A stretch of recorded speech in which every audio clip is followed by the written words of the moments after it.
starting in 2 minutes.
I think we're starting in like 2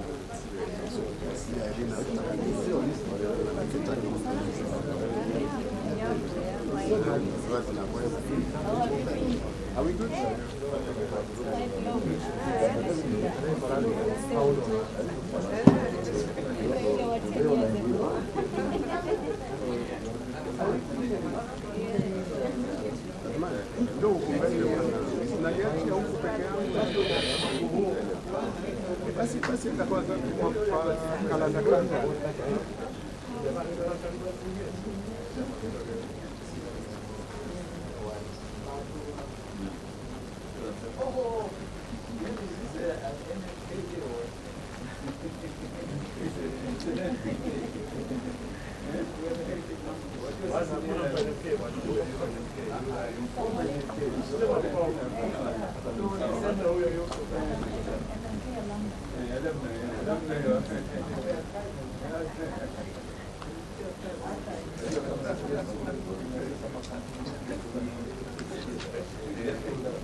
Okay, good morning.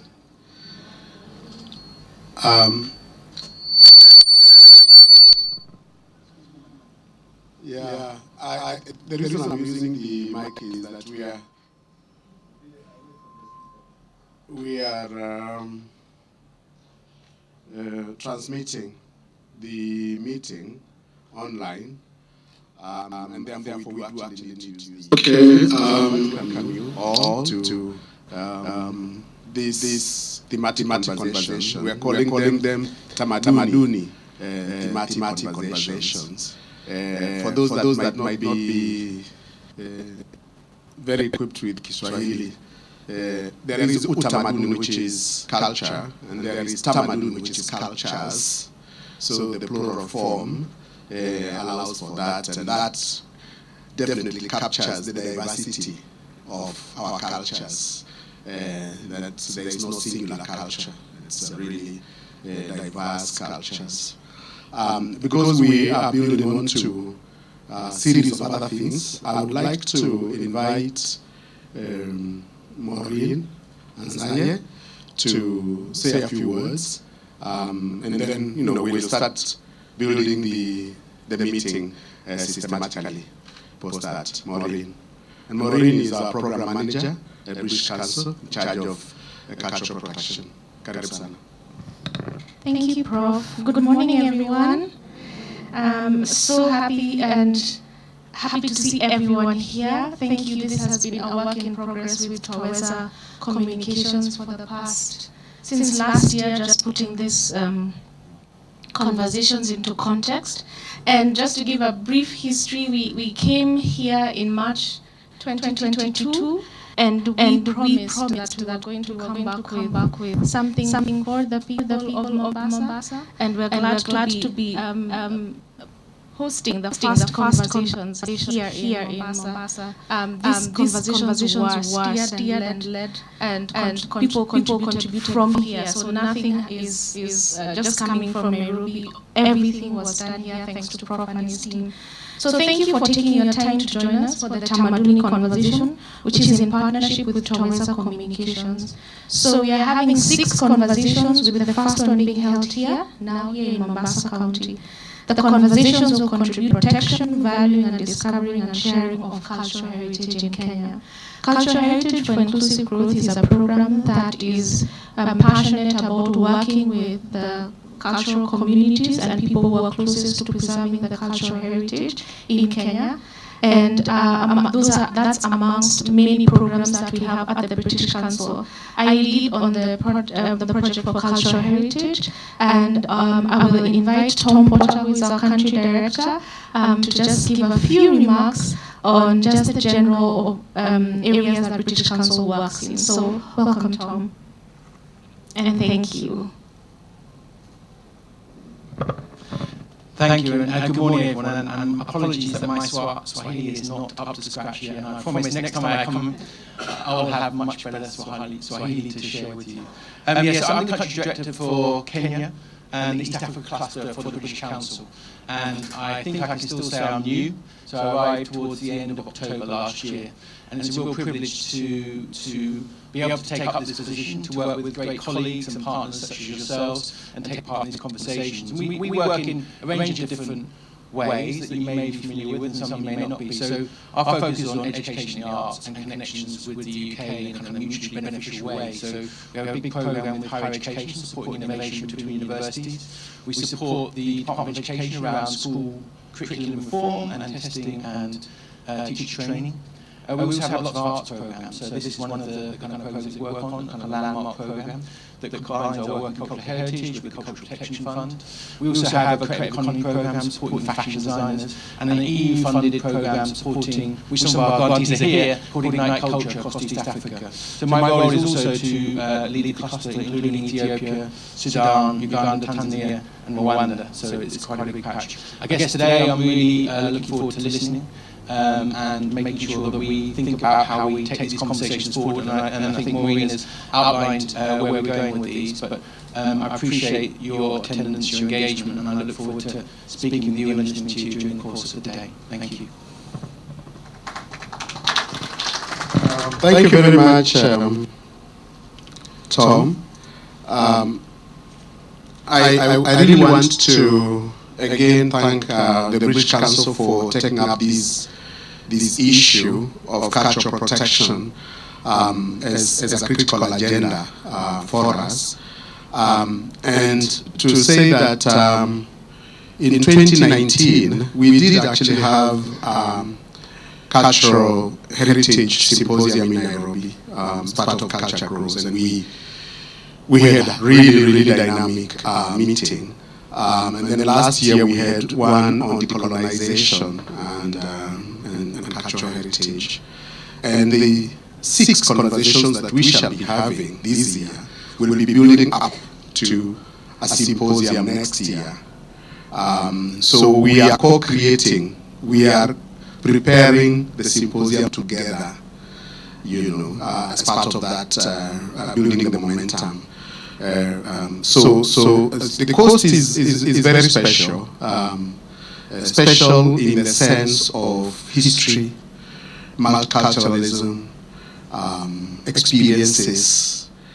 Some of the earliest literatures go back to, quite a number of centuries, because as many of you might know, the writing in Ajami, preceded the Roman script, and there's a lot of literature in that. So the choice to begin here was very deliberate. And just also to mention that the topics that we shall be discussing today were again agreed with partners at the coast. So we came to the coast, we had discussions with people, and they were like, focus on the following topics, and then we went back and cleaned them a little further, and that's how we've ended up with the topic that we will be discussing today. So it's really a privilege to again be doing this with all of you. I just want to indicate that we will be starting with the intersection between blue economy and cultural heritage. That intersection. Okay. And then we will move on to the issues related to historical and sacred sites. And then in the afternoon, we have restitution and cultural heritage. And we have elders from the Mijikenda community, wazee wangu shikamoni. Then we have, so we have from the Pokomo, we have the Mijikenda community, and we have the Pokomo community. And this was very deliberate because there is always the danger of turning our conversations into elite conversations without bringing them down to the community. So having the elders in the room is really, really special. And I really want to thank Jimmy Katana for helping us locate the elders and be able to take care of them. Kwa hivyo mzee wangu, nashukuru sana wazee, nashukuru sana sababu bila nyie utamaduni hauwezi kuwepo, au sio? Nyie ndio ambao ndio mmechukua utamaduni wetu, mnaulinda, mnauhifadhi na tusaidia kuelewa zaidi. Na kwa hivyo tunawaheshimu, tunaendeleza ile kazi mlioianza na tuko pamoja sana. Na mtasamehe kwa sababu tatizo ndio kama inabidi tuzungumze kwa lugha ya Kiingereza. Lau tungalikuwa na uwezo mkubwa zaidi tungezungumza kwa lugha ya Kiswahili. Lakini itakapokuja wakati wenu wa kuzungumza, mnaweza kuzungumza kwa lugha ya Kimijikenda ama kwa Kipokomo, halafu tutakuwa na wenzetu ambao wanaweza kufasiri mambo hayo kwa lugha ya Kiingereza. Sawa sawa, ikishafika wakati huo wa alasiri. Tupo pamoja wazee? Nashukuru sana. So basically indicating that the elders are the ones who have been playing a critical role in protecting our cultures, safeguarding our culture, retaining the values in our culture, and that in the afternoon they can actually speak in their language because there is nothing special in terms of our heritage as language. Therefore, they can speak in their language and there will be interpretation.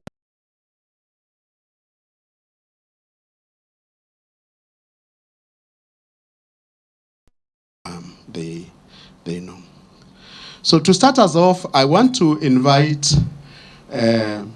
Dr. Nina Wambiji to speak to the intersection between blue economy and inclusive growth. And Dr. Nina Wambiji is a senior research scientist and assistant director for fisheries at the Kenya Marine and Fisheries Research Institute.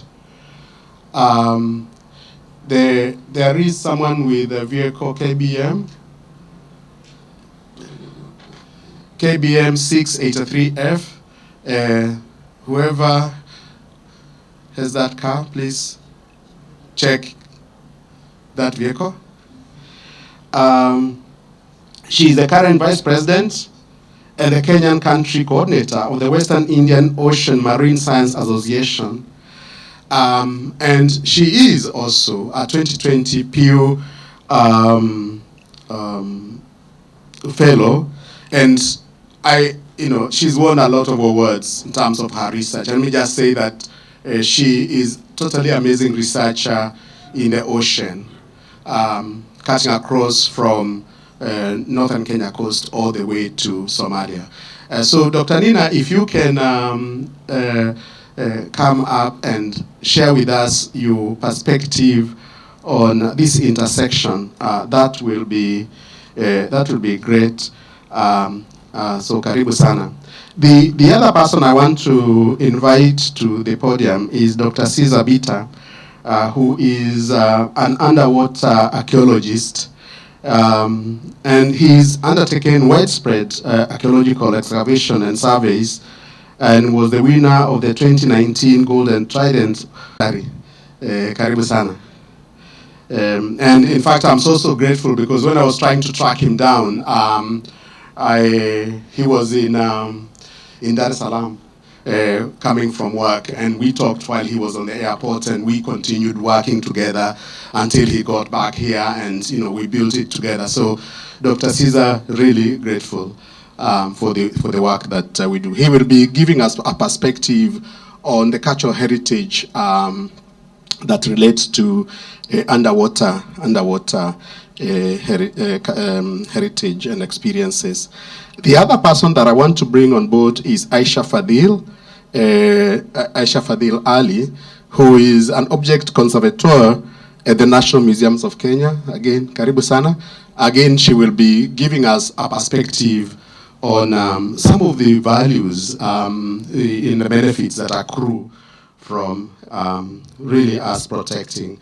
And remember, we say these are conversations. So in conversations, you are collectively looking for solutions. Collectively. It's not anybody talking down on us. It's us sharing knowledge properly. So I want to start with, and I'll shift my position. I hope that I can shift my position. I can shift my position, kidogo. You can shift my position. Oh yes, yes. Before we shift the position completely, I said we have a dynamic program, and the beauty of having Irene is that she keeps me in check, because sometimes I do overdrives. She has just alerted me to the fact that Jukwaa Arts have an amazing performance, which we do need to experience before we go further. Can we have Jukwaa Arts to do this? Asante sana, Irene.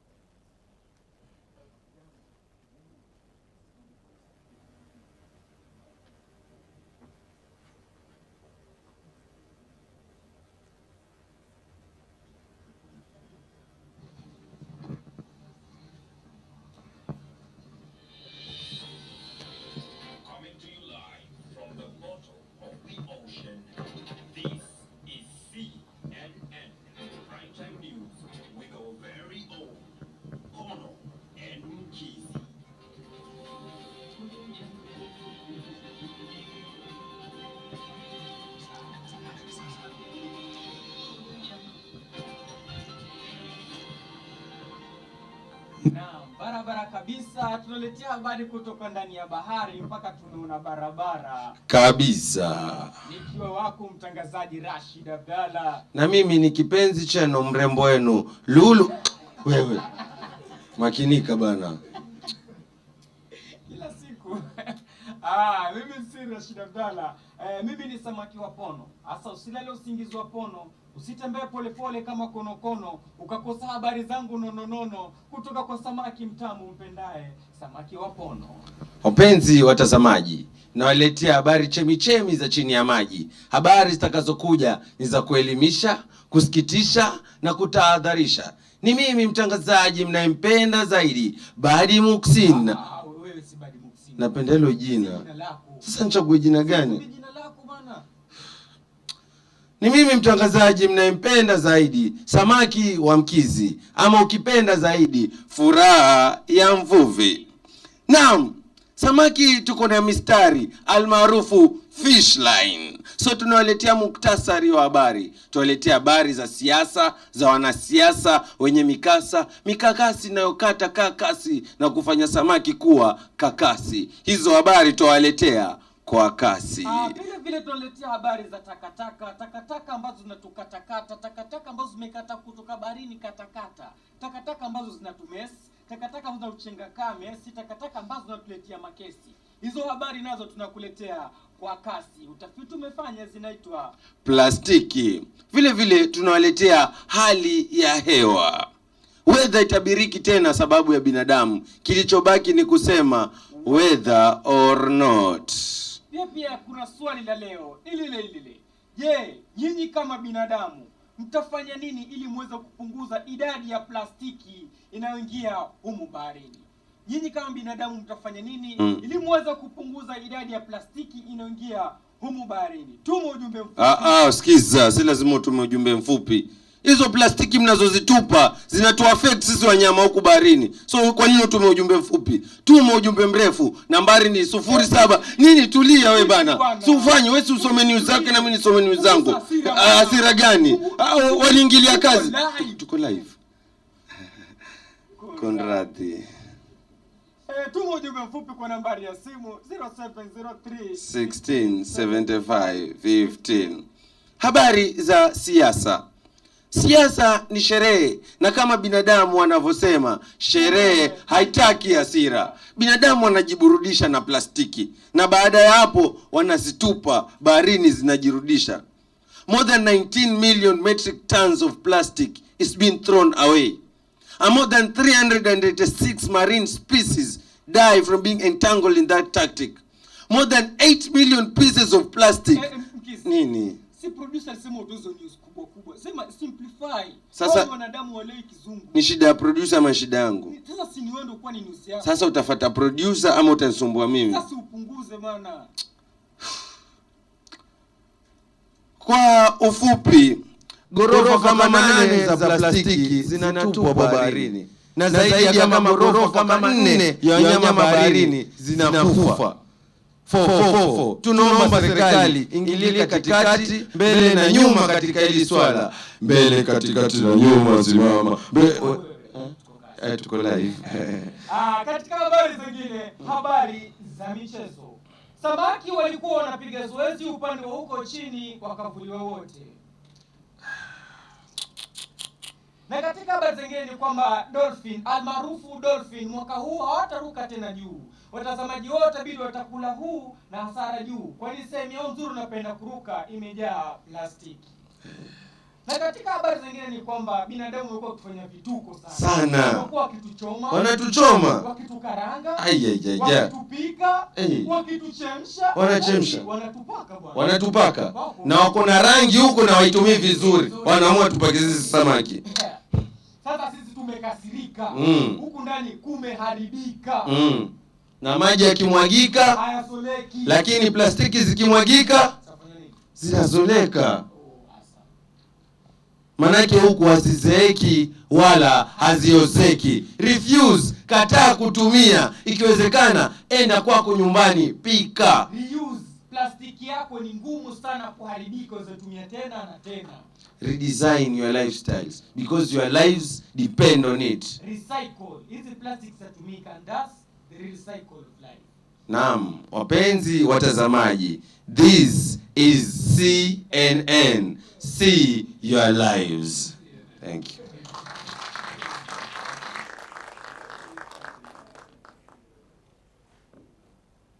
Thank you so much, Jukwa Arts, for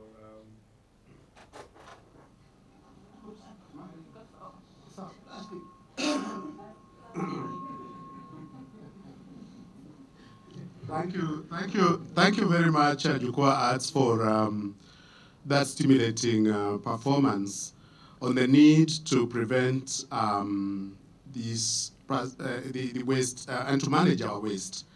I think that the message really is, how do we prevent things from messing up our cultural heritage in the ocean? That's really the fundamental question. And then what can we do in terms of science to accelerate the process of waste management and recycling and so on? And I think that we do have solutions to that. So there is a behavioral component, there is a scientific and research component to this, but there's also a policy component to this. And Athman was challenging us that the water we are taking is also lots and lots of plastic, and that at the end of it all, what are we going to do with all these water bottles that we'll leave behind after today? Okay. So, thank you again, Jukwa, and Caroline and your team. Let's get to the business of blue economy and inclusive growth. And I want to ask Dr. Nina to reflect a little bit about this, because we know there is, especially on the Kenyan coast, it's extremely rich in terms of the ecosystem, in terms of the opportunities that could be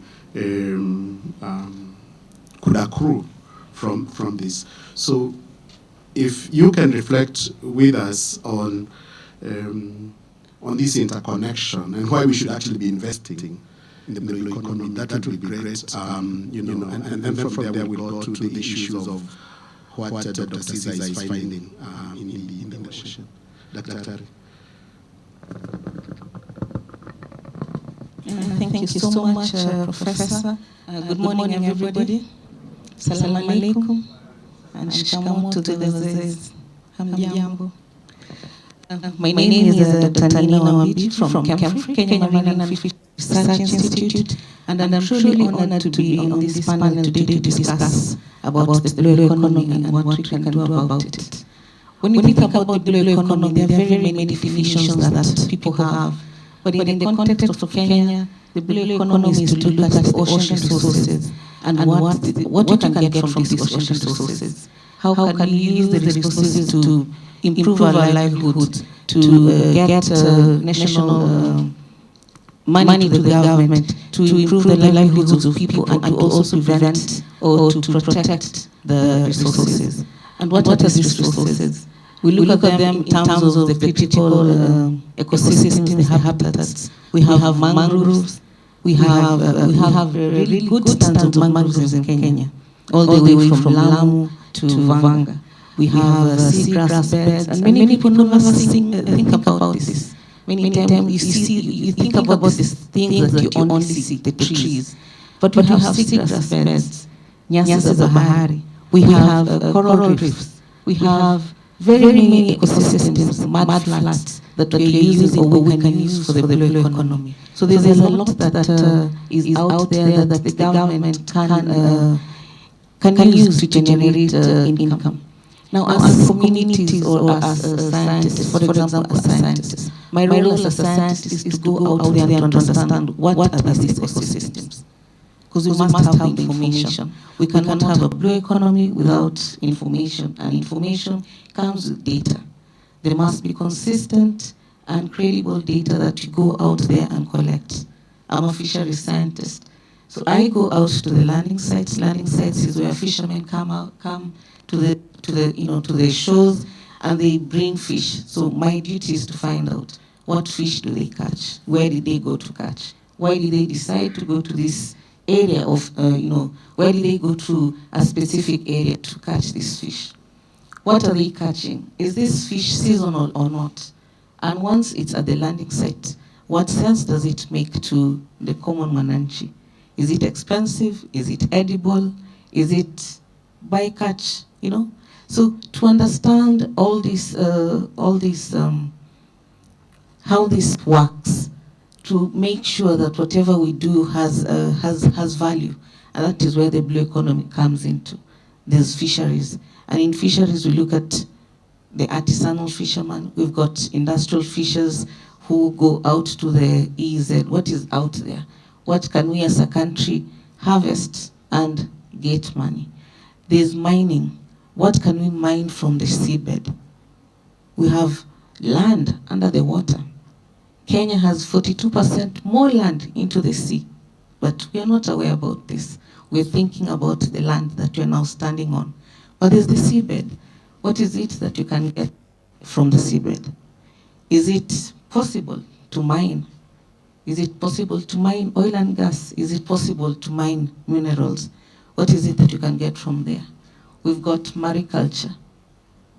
how can we enable our communities to grow fish if they cannot be able to go out and fish, but they can have ponds? So how possible can they have these ponds? Where can they place these ponds so that it's an investment that is not maybe a lot of very expensive, something very affordable? So this is what we do, or what we do as Kemfree and the researchers along the Kenyan coast, to understand how is it that we can help the Mwananchi and the government and the county government and our fellow scientists to find a common answer towards the blue economy. We've got tourism. Kenya was very good in tourism. So what is it that we can do? How can we get out of the common or the general or the old type of tourism that you want to go and see the big five in the terrestrial land, elephants, giraffes, lions. We have a big five in the ocean. We'd also want to encourage people to come and see whales, dolphins, sharks and rays, our mangroves, our fish, or just to follow a fisherman and say, I'm going out to sea with you. What is it that you do? How do you decide that today I am following this wind and you believe you'll get something? And that in itself means that we have to have conversations with all stakeholders. It needs for us to sit down with the communities and understand the indigenous knowledge. How are they doing it in the old times? What is changing? Is the science changing? Is the community changing? Is it the policies that are changing? And are they changing for the better or for the worse? So I think this is a very beautiful meeting that has been set up, because there's a lot that we can discuss. We had a Kenya Coastal Development Project, and in that project I learned something. I don't know how many of you know of the tribes in the coast who are vulnerable, marginalized groups. Any idea? Any idea? Okay, the Bajunis, the Sanyas.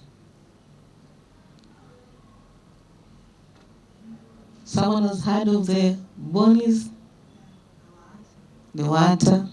Yes. So we walk, but we do not know the true culture of the coast. There were these groups that we had no idea were part of Kenya. And what is it that they do? They're hunters and gatherers. How do they hunt and gather? People do not know this.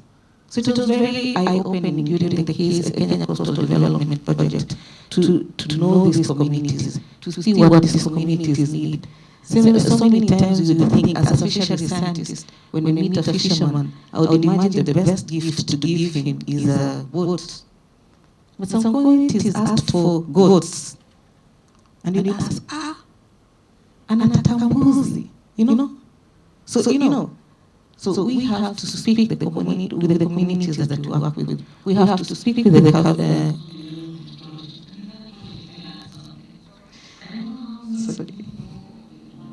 It's okay. So it's okay.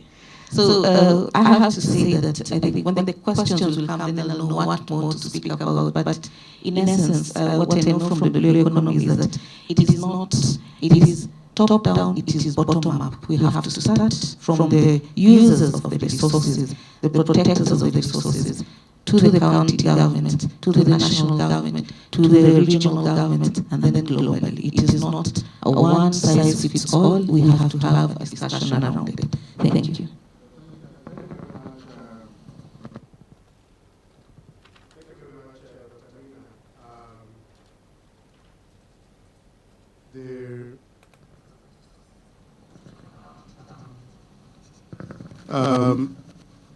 There is always the accusation that scientists work in isolation and that our knowledge does not get to our communities precisely because of issues of language, for example. And if you look at the language of the blue economy, and then you talk about inclusive growth, I think we do need to find a method where scientists are working more closely with the communities to demystify the language that comes out of the scientific experience. Can you make a comment about this? Because are we investing enough in this transfer of knowledge, harvesting the knowledge from the communities and transferring it back through a certain kind of filtering? Are we doing enough? We are starting to do enough. I have to admit that yes, we're very good in doing graphs and going to international meetings and presenting about Kenya, and not necessarily going back to Vanga and saying, oh, my wazees, my BBs, this is what we discussed that time, and we went to California to present on behalf. So we are now trying to do that because we have been, that feedback has been given to us. So Kemfu is really trying to do something about it. We are now going down to the villages with because we're saying if there's no PowerPoint, we can put it in posters, we can put it into just papers, we can speak. Now there are scientists who would never have a meeting in Swahili. They could not speak Swahili. But now they're trying, even if it's funny, it sounds funny. But yes, we are now talking to the communities in the language that they deserve. In KCDP, we actually even used to do with translators. So you go to, let's say, wherever that was, and spoke in your Swahili or even in your English, and then it would be translated. Yes.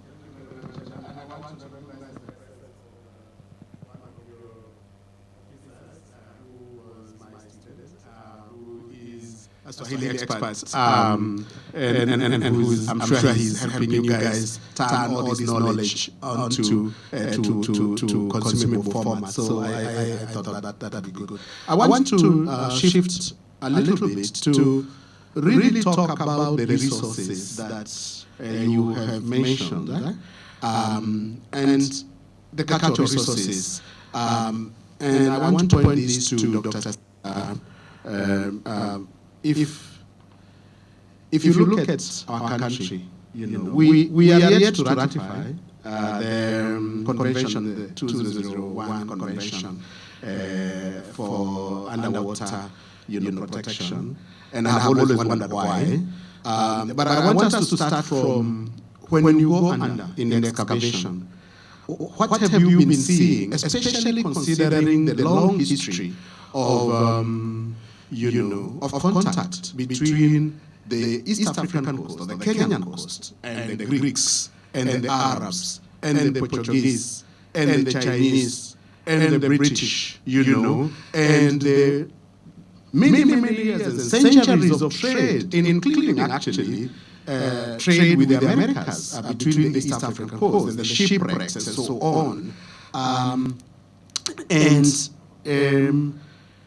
What are you seeing underneath that is worth, protecting, safeguarding, knowing about, so that we understand ourselves better? I think that's where I would like us to start. Then we'll get onto the issue of the conventions and what it takes to have them ratified. Thank you so much, Professor. As we told my name is Peter. And I specialize in underwater archaeology and cultural management in the country. The history of this Professor mentioned is very long, actually going back to more than 3,000 years. And we've been fighting so much that lies under our oceans. And also that is not just foreign, but actually very local. Interestingly, the local people of this coast are very much in touch with the foreign world. They have changed so much, they have gained so much.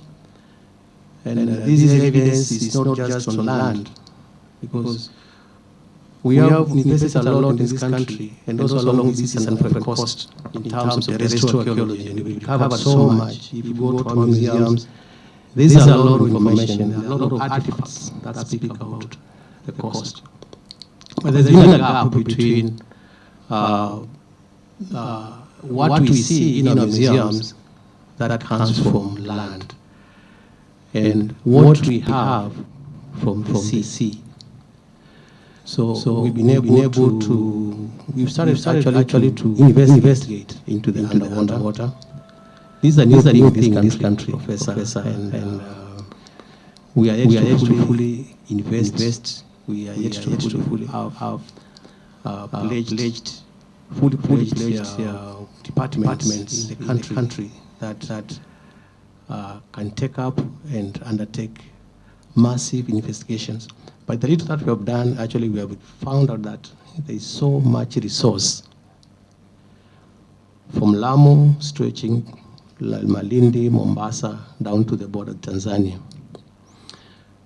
And this tells us much about the blue economy and what the local people can invest in and actualize economic empowerment for themselves. We have shipwrecks here in Mombasa, Malindi, and Lamu. And these shipwrecks tell us a lot about ship technology construction in the ancient times.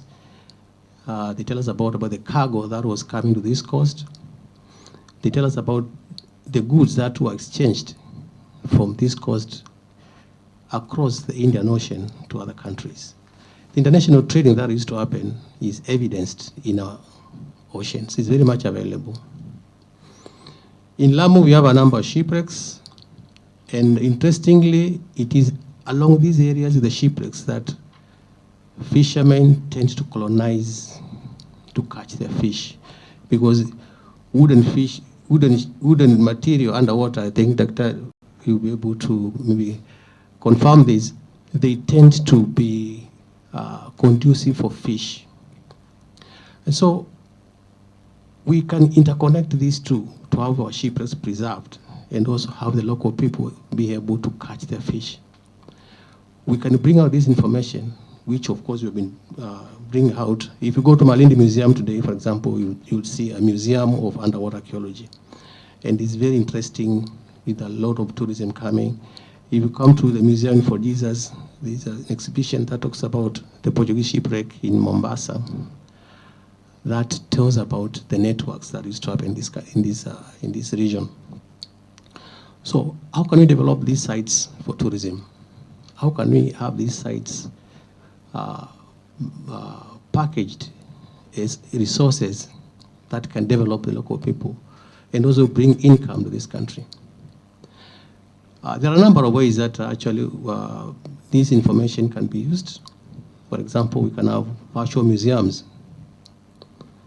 You can have a museum where you walk in and you can see the shipwrecks underwater. We can have the museums, the shipwrecks protected and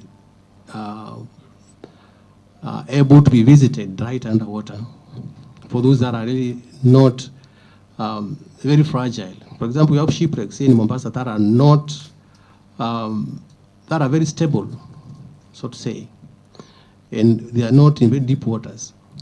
So with controlled tourism, people can go down, they can read the information, and they can see these sites. We can also bring this information out to a museum and construct a building whereby this information is brought on land, developed into a museum. We can have like reconstructions of shipwrecks, and we can have local people be able to enjoy in terms of tourism, and also set up other support industries. For example, hotels, tour guides, which will employ the locals in this industry. So there's so much data that's coming up. There's so much information. And it's not only the underwater, because the underwater ties in very well with the foreshore. The local people living around these areas that do their fishing in the sea, these resources can be connected A good example is what we've done in Meadow Creek, where the local people today have packaged the resources right from the mangroves, the fish landing sites, the shipwrecks, and the monuments into an ecotourism circuit. In that way, we have the local people being able to protect these sites because they are a resource for themselves. If you walk into Meadow Creek today, we have a local CBO there, the Bidina Kazi Women Group, which has been able to employ the youth as tour guides. We've developed canoes for them because Meadow Creek has a very rich history in terms of international connections. It has a very rich tradition of boat building. There is a National Museum of Kenya monument of the Kirepwe Island, and also the mangroves. So connecting these resources that are all maritime, then we have a package at Meadow Creek, whereby today the local people are reaping in a big way. And they are protecting these resources. They are protecting the shipwrecks there, they are protecting the monuments, and they are also undertaking climate change mitigations because these together are helping them to earn a living. Most important is the sense of ownership. As the carrier mentioned, it is not possible to actually protect these resources if the local people themselves don't own them. So sometimes researchers, we do make mistakes whereby we collect very interesting information, we collect a lot of data, we will work with the local people, but we never bring back this information to the local people. Or in most cases, and worst of it all is we don't involve them.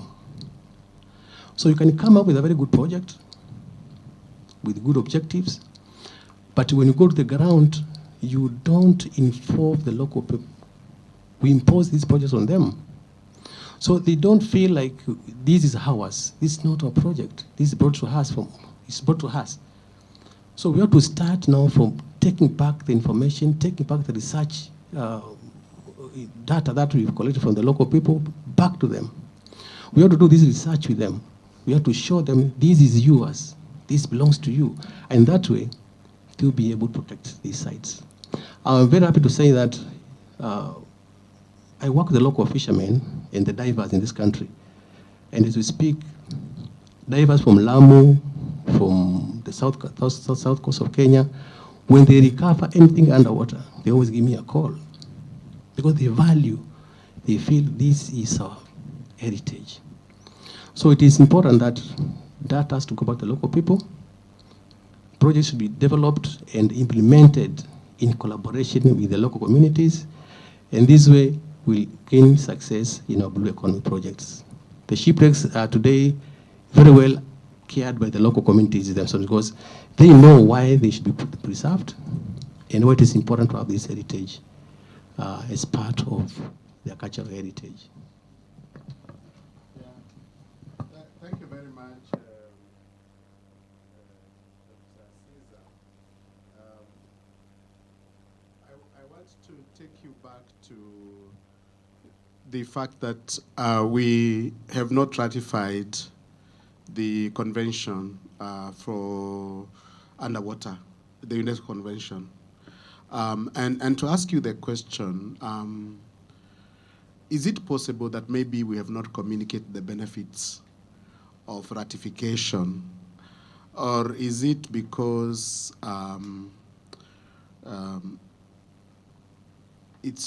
we have not done enough in terms of political work to get the leaders, or is it just total ignorance?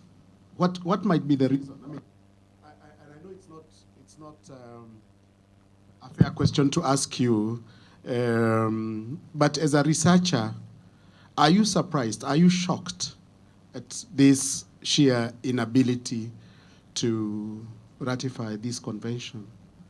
And have you thought about what we can do to get it moving? Thank you so much, Professor. Kenya has done a lot actually in terms of underwater cultural heritage in this region, and I'm happy to say that in Sub-Saharan Africa, we are a leader in terms of underwater cultural heritage management and preservation and protection. However, Kenya is there to ratify the convention, and it's not because that we have not done a lot. We've really worked with the local people. We've really done memorandums. We've really met the political leaders. And we're also working very closely with the UNESCO office in Kenya, who have been very supportive. So the process is just about, I can say, you know, there's so much in terms of coming to the ratification. A lot of things have to be done. They have to be done really very well. A lot of information is needed. So sometimes it's been we work on something and then there's a bit remaining. We go back and look for that information. But I can assure you, we are almost there. I think in the next few months, we'll have this ratification done. And not only the ratification, actually, in the convention itself, we have the annex of the convention, which sets out the operational guidelines on what needs to be done in terms of protection of our cultural heritage. And Kenya is in the forefront of implementing the contents of the annex. So we are in fact doing a lot, and we also our activities are guided by the annex of the convention. Yes. Yes. The reason I brought that one up is that it's because I had a short meeting with the current Minister for Tourism and Heritage, and we did actually talk about the importance of fast-tracking the ratification of some of these conventions, because then you have the basis for doing some of the things that we are doing in the annex. And I think that, and that also can open up possibilities for more funding, more, support towards our underwater heritage, including, of course, mapping and other things. And you're right, Dr. Ari, that we've done quite a bit as a country, but we always need the policy and legislative environment to do that. And also just to encourage that maybe when the heritage bill is eventually comes up, which I think is a 2021 heritage and museums bill, and I'm sure that will come up this year. We do need to see the extent to which the underwater heritage is also covered in the heritage bill, and whether there are any gaps and what input we can actually give to that legislation. So I want to come to Aisha Fadil. Aisha, you worked at in Malindi, and Dr. Caesar has mentioned the Museum of Underwater Archaeology in Malindi. And he's also mentioned a couple of benefits that accrue from the underwater heritage. If you could just sketch to us some of these benefits from where you sit as a conservator, some of the chances that we have if we actually pay attention to the blue economy, generally, and whether there are any particular challenges to getting to those benefits, that would be great if you can do that. Thank you. Thank you. My name is Aisha Fadil. I'm an object conservator, and I work for the National Museums of Kenya.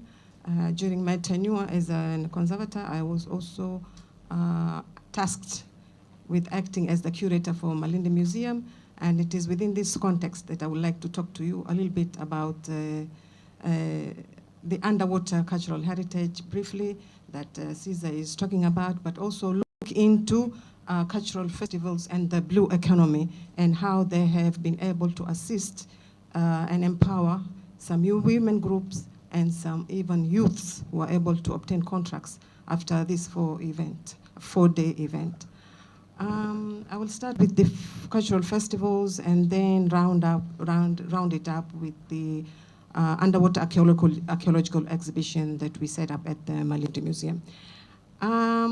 So cultural festivals is an aspect that enhances communities to share their ideas customs, social behaviors, beliefs, values with other communities and people.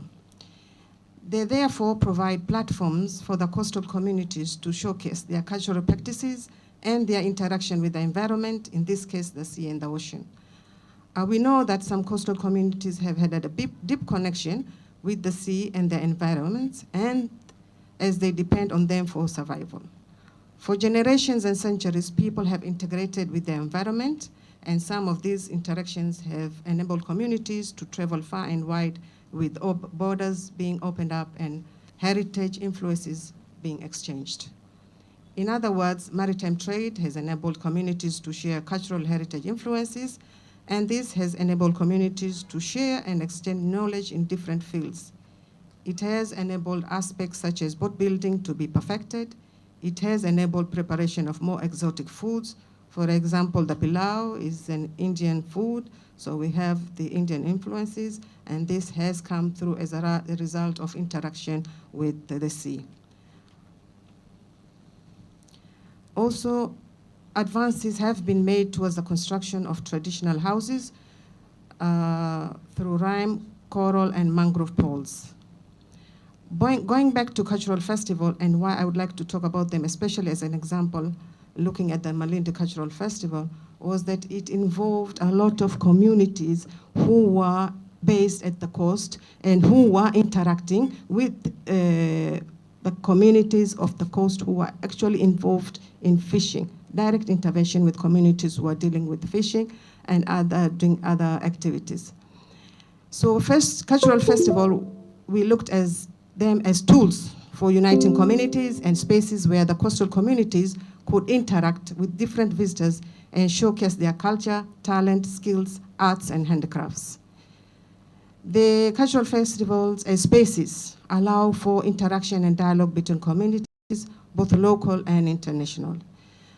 The coastal communities are rich in an intangible cultural heritage, which has survived for years and have been resilient, and because people tend to stick to their cultures and do things according to their cultural norms. Cultural tourism has been promoted through festivals. I would like to cite the example of Lamu recently when they had their cultural festival from the 22nd from the 24th to the 27th in November last year. The hotels were fully booked. The restaurants were packed with visitors all the time. The airplanes were fully booked. The boat operators were always busy, so people were happy that economically a lot of money was coming in during this period.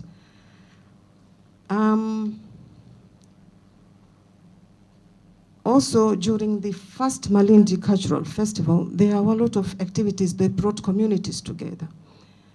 And some of the cultural dances that were performed during that time, there were visitors who actually saw them perform on stage and called them aside to give them contracts to go and perform in hotels. These were some local contracts, and there are also international contracts where the dance troupes were given contracts to go and perform in Turkey. For the ladies, because some of them participated and won in the competitions, in the henna competitions, and we provided them with certificates. They used these certificates to go and do henna painting in Dubai. So we've had a lot of economic empowerment for the community through some of these festivals. These are feedback that the community themselves came to the office and gave us the information. We didn't go out. They are the ones. Interestingly, this was something that we did not expect when we were trying to organize the cultural festivals. So, what are we saying? We are saying that cultural festivals promote cultural tourism to the coastal communities. They provide spaces where all these exhibitions can be put up. Exhibitions on crafts, on exhibitions on, for example, we have lassos. We had exhibitions on lasso. We had exhibition on kitchen utensils. We had exhibitions on traditional healing practices. We had even exhibitions on the construction of houses for the Waata community. It was mentioned here by Dr. Nina that it is one of the marginalized communities. So we brought all these communities together and we gave them space to show what they have to the people. Because most of the generation today, youth, they do not have this idea of how these other communities live or what their handicrafts are. So we provided this platform where they could showcase their cultures, and in turn, they could have their skills exposed, and whoever wanted their skills could contact them directly.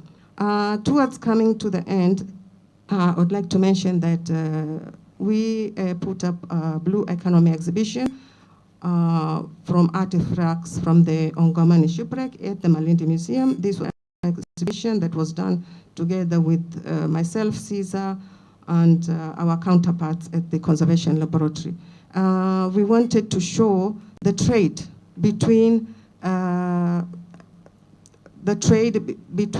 far and wide, and how some of these items are similar, because in every aspect we share some similar things that we are human beings. So there are some things that we have similar. For example, we both use copper. So some of the coppers were found in the shipwreck, and this was used as a trade commodity between the European countries and down here. We had ivory, so we also know that they traded in ivory. We have things like pulley block. Pulley block is the one that is attached to the sail that is used to lower and raise the sail. So there is a lot of information. If you visit the Malindi Museum, you'll be able to see for yourselves on this underwater archaeological heritage exhibition. Thank you. Thank you very much, Aisha, for that. I really want to follow up with you and Cesar this question of exhibition of underwater heritage on land, and to reflect again on the issue of, for example, restoration, because we know that once whatever is underwater may very well have been destroyed, may have been messed up because of time. So once you bring it on the surface, what do you need to go through? What do you need to do? What is the state of what comes onto land so that you are able to exhibit, if it's, for example, shipwrecks and so on? Is it in terrible condition? Is it manageable condition? Do you need treatment? How complicated is this? Do you want to respond to that? Yeah. As an object conservator, that is my field, Daktari. Yes. Okay, so obviously when artifacts stay in the water for over 300 years, this is 3 centuries, they tend to stabilize according to the environment in which they have stayed in for over a long time. There's also the decay process, which sets in, and this kinds of destroys either the surface, or you get objects. And information comes with data. There must be consistent and credible data that you go out there and collect. I'm a fisheries scientist, so I go out to the landing sites. Landing sites is where fishermen come to the shores. Take an object and bring it out into a new environment, then you have the process of deterioration setting in very quickly, because now this object has stabilized in an environment that has been there for 300 years, and they are now putting it into an environment, a new environment. Obviously, there will be a few changes. So what we try to do is to minimize the changes that the object has to face through arresting the deterioration process, or minimizing the deterioration that can take place on the objects. For example, we have the water-lodged wood. These are wooden pieces, like I mentioned, the pulley block, that have been underwater for so long. So what happens is that the wood tends to absorb the salts, the salty water, because it has been in that environment for a long time. So when it comes up, the first step we do is to desalinate this. And that means putting that pulley block or whatever water-lodged wood artifact that is into changes of bath water and checking the concentration of the salt until at a time when we have no salts present. And then at that time, you can go ahead and treat the object using consolidants, either polyethylene glycol, or I'm used to treating with polyethylene glycol 4000, so that is what we use. So after a while, having risen the concentration from a low point up to a higher point, you are then able to have this object stay in a place where you can exhibit now, so that now people can come and enjoy the artifacts from the marine environment. This is only one example for the water-lodged wood artifacts. We also deal with ceramics, which is in the same process. We tend to desalinate first, remove the salts, because if we do not do that, then at a certain point, when the ceramic is on another environment, the salts tend to crystallize out, and you have the pottery breaking into pieces, or the surface glaze of the pottery breaking down into pieces. So at this point, conservation of artifacts becomes very important to the survival of these objects in telling the story of blue economy.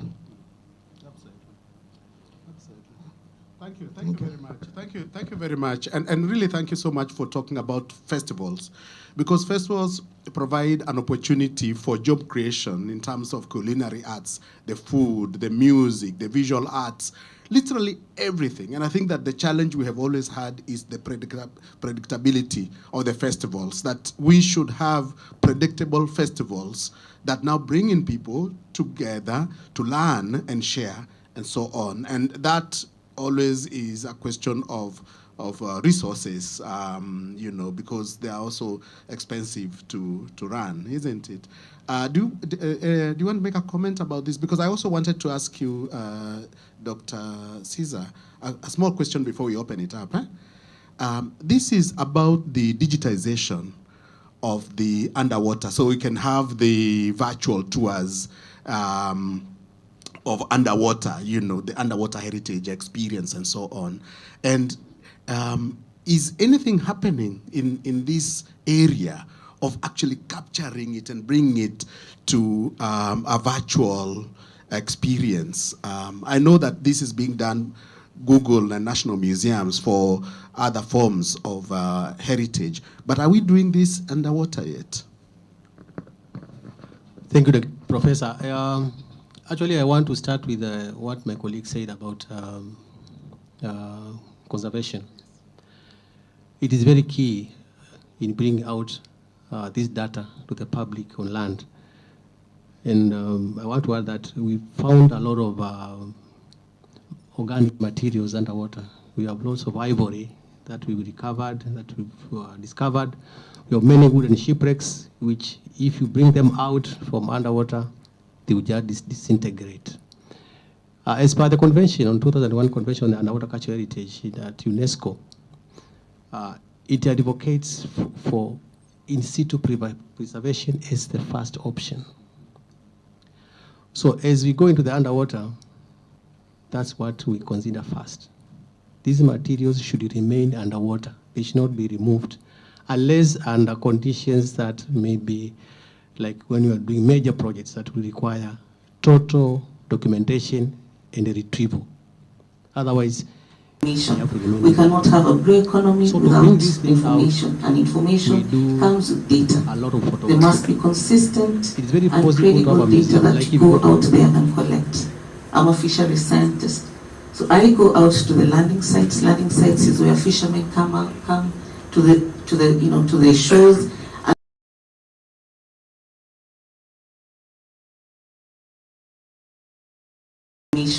We cannot have a blue economy without information, and information comes with data.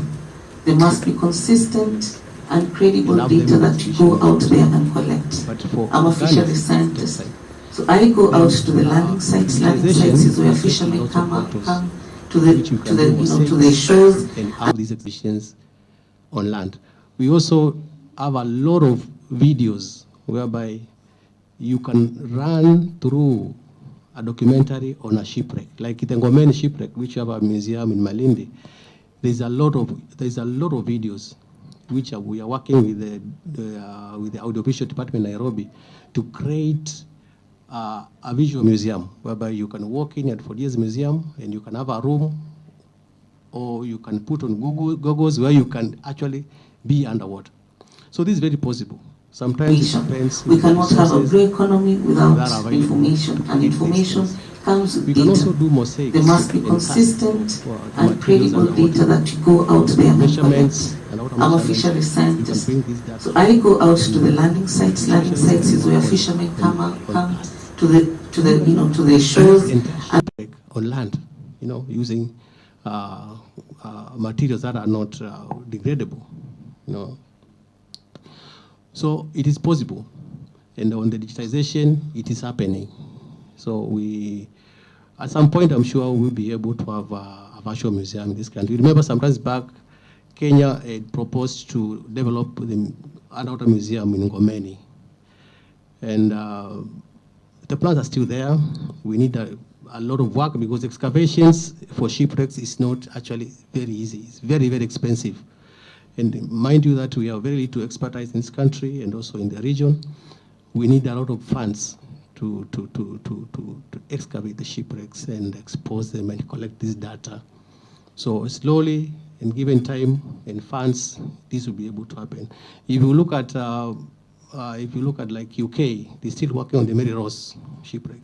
They've been working on that shipwreck for ages, because it involves a lot of resources, conservation, actually, excavations, which is very expensive, expertise of different professions. So it takes time. But at the end of it, I'm sure we'll be able to have a museum in this country, because Kenya was the first country in this Sub-Saharan region to actually undertake an underwater archaeological expedition and recognize the value of underwater cultural heritage. Way back in the 80s, in late 70s and through the 80s. Aisha was part of the team that actually did that. And Dr. Tamaduni, I think, was also part of the team. So we are proud to be in this country. We are proud to be part of the team that's working on the underwater cultural heritage development in this country. And with the efforts and support of each one of us, I'm sure we'll be able to have a museum of underwater archaeology. Thank you very much.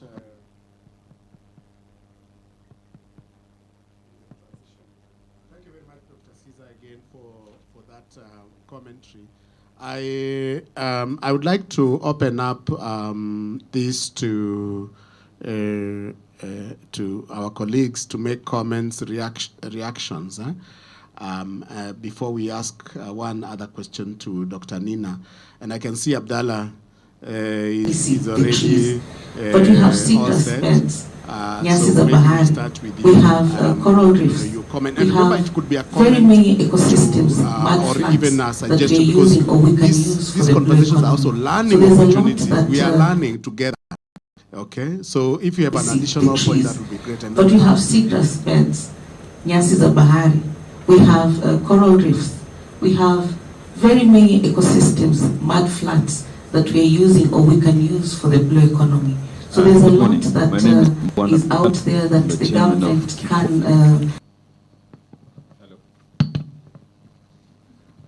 Hello, okay. My name is Mbwana Abdallah. I'm the chairman of an association which is now going into an NGO called Kikobe. Kikobe is an acronym for Kenya Coast Blue Economy. We cover all the 6 mitigation areas. So in the 3 areas that the gentleman and the lady talked, for lack of a better word, we lack advocacy. We don't know what Kemfri is doing. We don't know these people, what they're doing. The cultural heritage, maybe a little bit. I'm an advocate of the festivals, and I'm doing a TikTok for Zanzibar, Island of Festivals for Zanzibar, Mombasa, and Lamu. Maybe now I'll add Malindi in that one. But it's Island of Festivals, and much as Aisha has said that they've done a lot of things, I would like them to go to Zanzibar and see what they do there as festivals. In Mombasa or Kenya, we lack that international volunteerism into the festivals to give it a better flavor, to invite more people. Most of the people who come here are just locals, but we have a lot of foreigners who go to Zanzibar. And the cultural festival in Zanzibar is unique. Not that I support Zanzibar, I'm just saying it should be a benchmark for Zanzibar, Mombasa, and Malindi to go and improve their festivals. But for now, there's a lack of advocacy. That's where Kikobe comes in.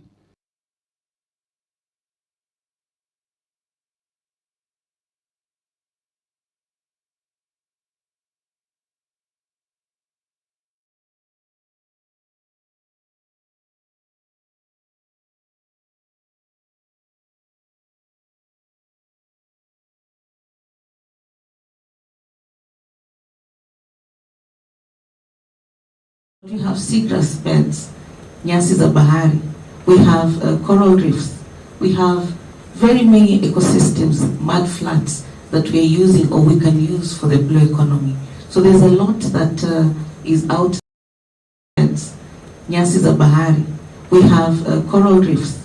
We have very many ecosystems, mud flats that we are using or we can use for the blue economy. So there's a lot of bahari. We have coral reefs. We have very many ecosystems, mud flats that we are using or we can use for the blue economy.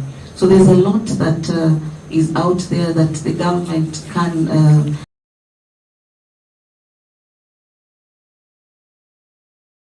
see the trees. But we have seagrass beds, nyasi za bahari. Jambo.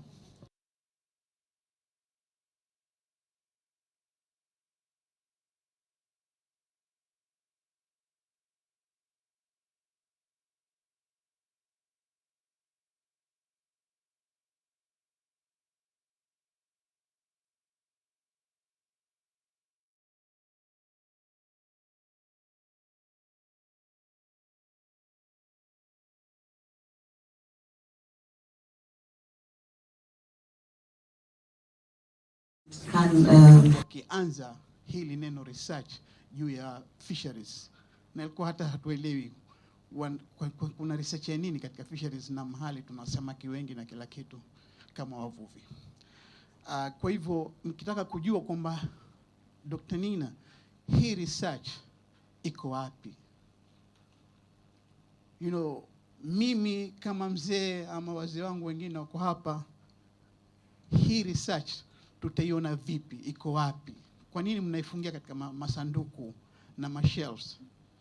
Kwa hali ni kitu ambacho sisi ndio tuliwapa nyinyi, na nyinyi yatakana mtafute njia ya kutupa hii research ili tuielewe, ili tuendeshe maisha yetu vizuri zaidi kuliko kuwa ni vitabu tu vinasomwa katika maktaba na madarasa mengine. Kwa hivyo hiyo ni swali langu kwako. Kwa sababu karibuni nimesoma kitabu kimeandikwa na Thomas Alfrey kinaitwa Bluff, na kinazungumzia habari research namna tangu Alfrey alipotoka Uingereza akiwa mtoto mdogo akija akifanya kazi hiyo na mpaka leo, lakini research yenyewe haiwafikii wananchi wa kawaida. Kwa Dr. Caesar nafikiri umefanya kazi nyingi nzuri sana na ni nationalities za nje. Najua kwamba research ya maji ambayo tumeshirikiana na Ireland, najua tumeshirikiana na British Institute of Archaeology here in Kenya, na tumeshirikiana sana na Wachina sasa hivi pia, kabla hata Wachina hawajaja kujenga road constructions.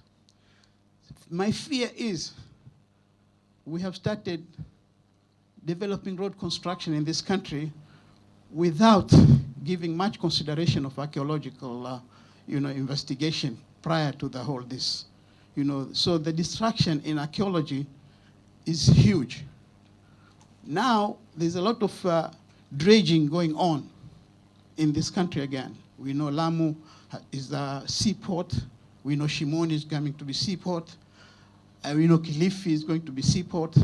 So are we going to wait until these dredges destroy the sites before we gazette these sites? I would like to know how many sites have so far been gazetted in underwater, and which of these sites are accessible to common man? Or should I wait until they are again displayed on the National Museum's showcases? Thank you.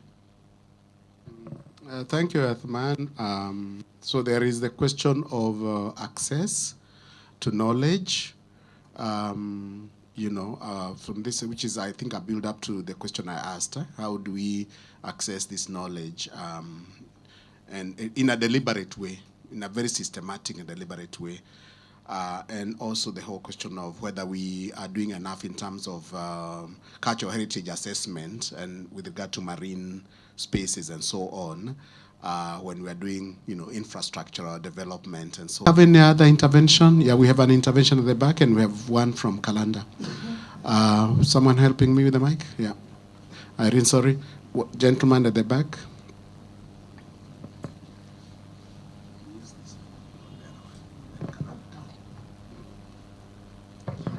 Hi everyone, I am Henry Lenga from Raia TV. I'm also a filmmaker for so many years. I might look young, but I'm not very, very young. Thank you. Okay, I'm glad to be here today. This is a very interesting subject for us as filmmakers, because we really like to showcase these issues to the community. If you understand now, as we are watching our TVs or the local contents, there's no content that is talking about our culture or blue economy. You can ask yourself why. The access. We wish as a filmmakers, we wish as a TV producers or whatever, that we can have that access. Maybe you can have policies that we can put together with Kenya Film Body. Because if I go to the Kenya Film Body and take a license, maybe I want to shoot something maybe about the culture. They'll tell you, okay, this is our license for you to film. But you have to go maybe for Jesus there. You talk to them, they give you another. Then we know this sort of Uchota, or if you know somebody, So it makes us not really rely on, maybe we are good, we have so good creativity, we have good stories about our culture, about our blue economy, but we are not showcasing it because we don't have the access. A person can come from maybe America or Hollywood and get access to shoot and take the content to their country and make maybe a lot of money. But here, as a filmmakers, we don't have that access. That is a question that I think we should also look upon it so that we can know more about ourselves. Thank you.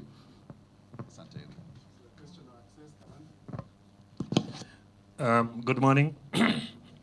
I'm Kalanda. I have some radical thoughts, but with a good heart. Okay? There was a time, let me take you back to history. There was a time I was in Lamu. We had a Swahili singer, Tarab singer. And there was a song that he sang called Naskitiko.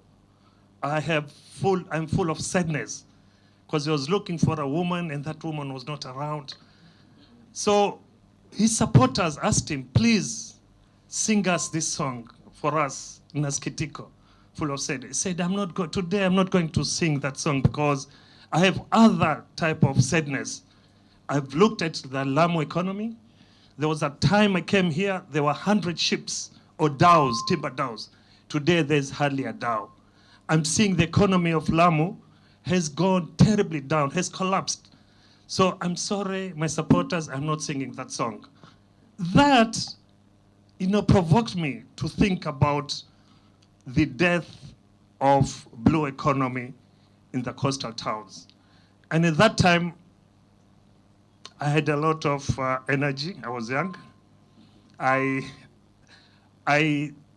wanted to write a paper. Very briefly, I just say what it's all about: the systematic economic strangulation of the coastal towns of Kenya. Why do I say that? There was a time when I was young, and Mbwana, we studied together in school. There were hundreds of timber dhows in the old port of Mombasa as well as Lamu. Today, you hardly find one or two. Why? We had this mangrove exportation from Mombasa, Lamu, all the way to Oman. Most of the forts and castles in Oman were built using mangrove poles. I'm an architect by profession, so those were used as beams. The Kenya government, and I don't think you don't have to respond, but it's just my thinking, but if you want to respond, it's okay. The government put up this exportation ban of mangroves. Yet, we have the Mangrove Institute somewhere in the South Coast that said in a research paper that the more you cut mangrove, the more it grows, and the stronger it grows. So where did you go wrong? We have these fishing trawlers fishing outside in the ocean, whereas our fishermen cannot get those type of fish They fish any type of fish and they throw them. There was a time when I was in Lamu, the fishermen would come with a lot of fish and they would actually distribute them free of charge because they did not have a market. Today you go to the fish port, you find you will hardly get fish. Whereas in Zanzibar, and I've brought here in Zanzibar, you can buy a lot of fish. We have the Forodhani Square, where you can eat a lot of fish. Okay? We have issues of direct sewage coming out opposite Kemfrey, because there was a water treatment, sewage treatment plant, which has not been working for the last 40 years. Okay? It's killing our environment, our sea, our fish. We also have introduction of fiberglass boards in Lamu that has killed the traditional dhow building industry of Lamu. Okay? Tourism. Of course, tourists come to Mombasa, Lamu, Malindi for the sun and the sand. All these are connected to this blue economy. Zanzibar is thriving in fish industry. It is thriving in industries, tourism industries, whereas our government has placed a lot of taxes. I don't know, bed levies, bed duties, and all those bed sheet levies. I'm not so sure. Where as a country, where have we gone wrong? Why are we talking about blue economy today, whereas 20 years back, Mombasa was thriving, Lamu was thriving. We had this away from Oman, coming to Mombasa to buy things. They brought perfumery, they brought fish, and Aisha was part of the team that actually did that. And Dr. Atman Ali, I think, was also part of the team. So we are proud to be in this country. We are proud to be part of the team that's working on cannot cast as a country. I think that most of these things are about policy and the work that needs to be done to anchor, equity in development and to look at how communities can become better. And I remember it could be a comment to or even a suggestion, because this conversation. So there are some quick questions that were asked. And I remember it could be a comment to or even a suggestion, because these conversations are also learning opportunities. We are learning together. Okay, so if you have an additional point, that would be great. And then we are seeing different aspects of the blue economy and the transformation of the coastal region for purposes of job creation, securing livelihoods, ensuring that our people are happier people because of the environment. These materials should remain underwater. They should not be removed unless under conditions that may be, like when you are doing major projects that will require total documentation of that in the course of the day. These materials should remain underwater. They should not be removed unless under conditions that may be. And Dr. Nina, as you respond to that question, maybe you could also think about what's made by Dr. Caesar and Aisha, and if you want to add anything to whatever they may have said. Yeah.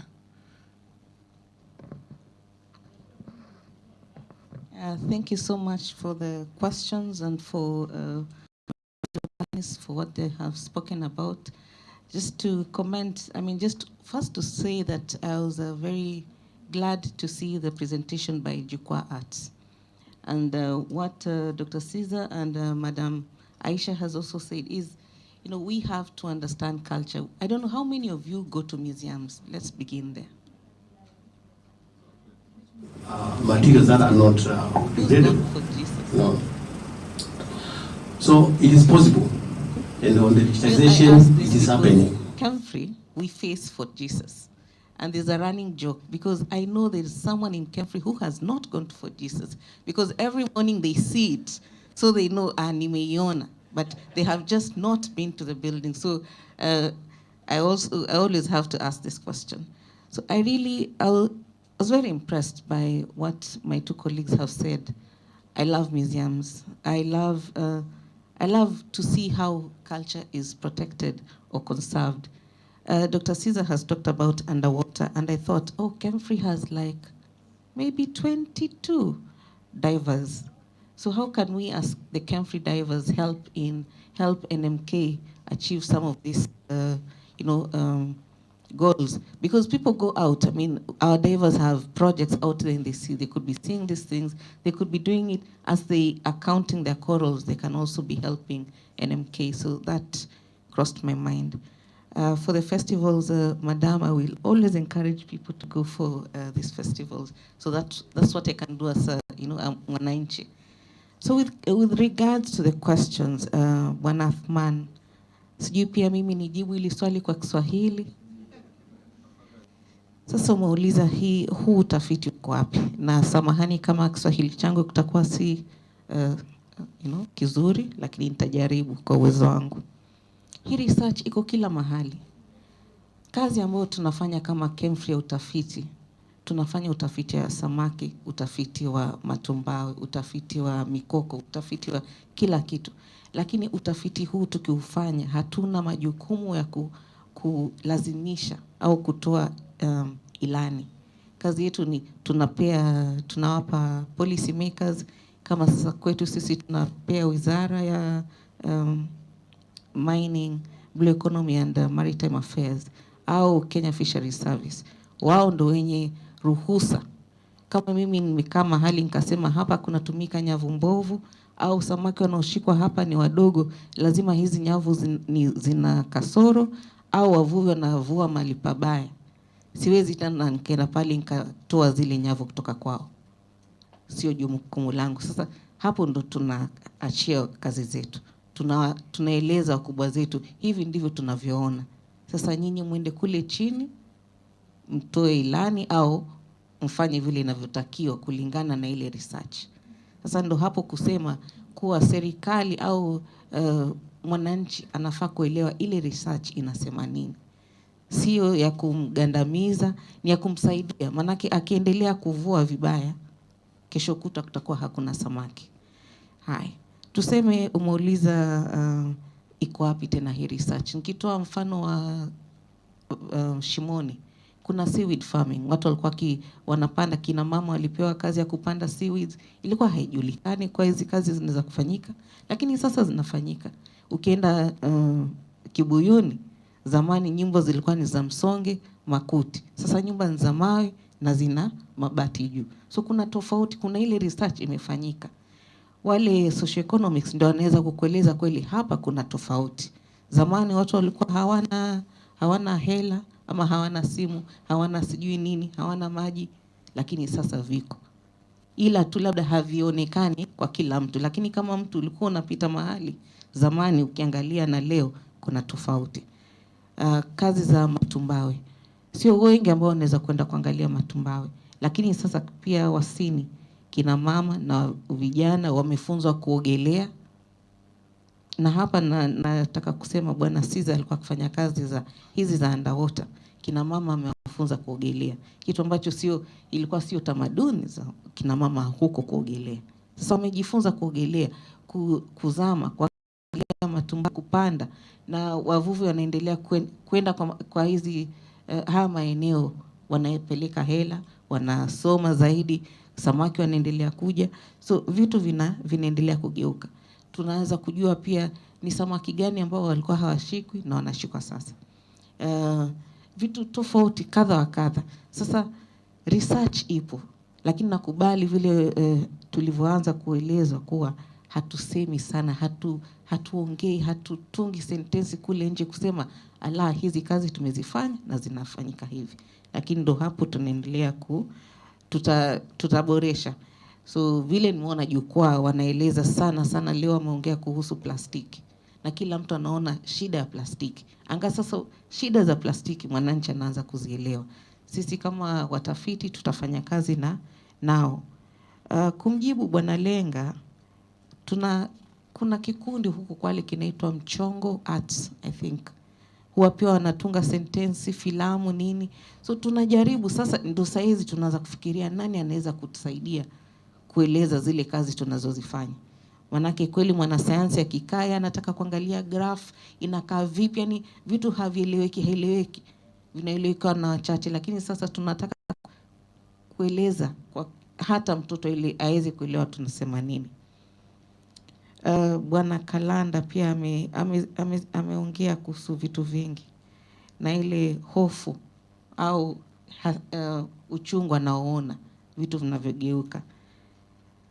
Bands za mangrove, mikoko, kwa nini? Na research inasema tofauti. Sasa zingine huwa pia sisi wenyewe tunajikosea. Tunasema kuwa mikoko, kata mkoko ukiwa umefikia awamu fulani. Lakini unapata mtu anayefika usiku, anakata mikoko midogo, anaharibia kila mtu. Ndio maanake hizi bands zikaja. Na kwa sababu gani?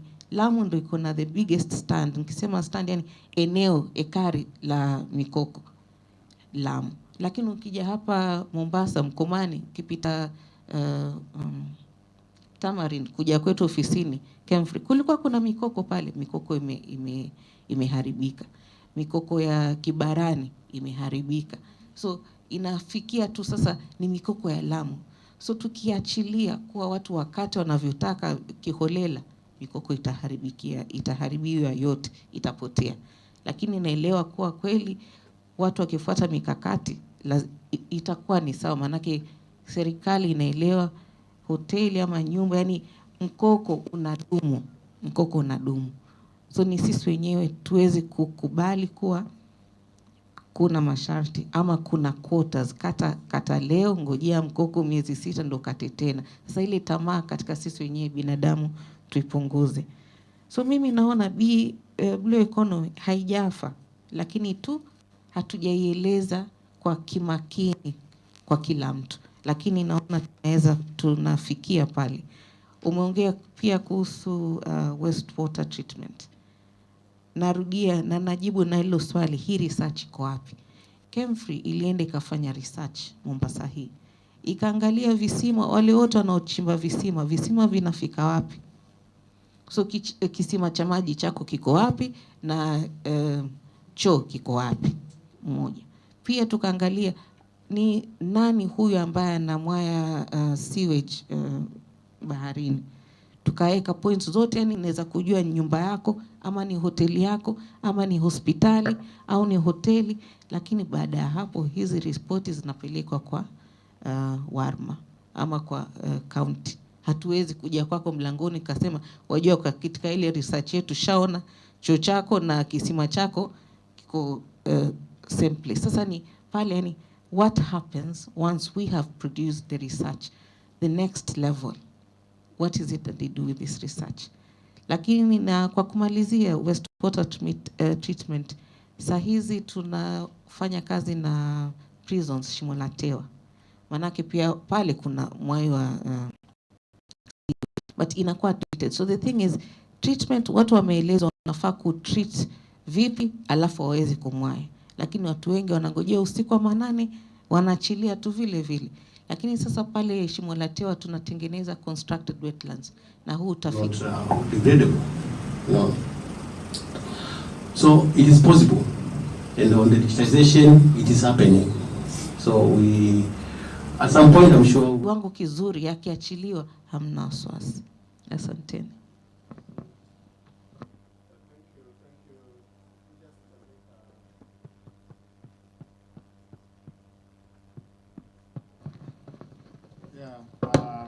Thank you very much, Dr. for that intervention.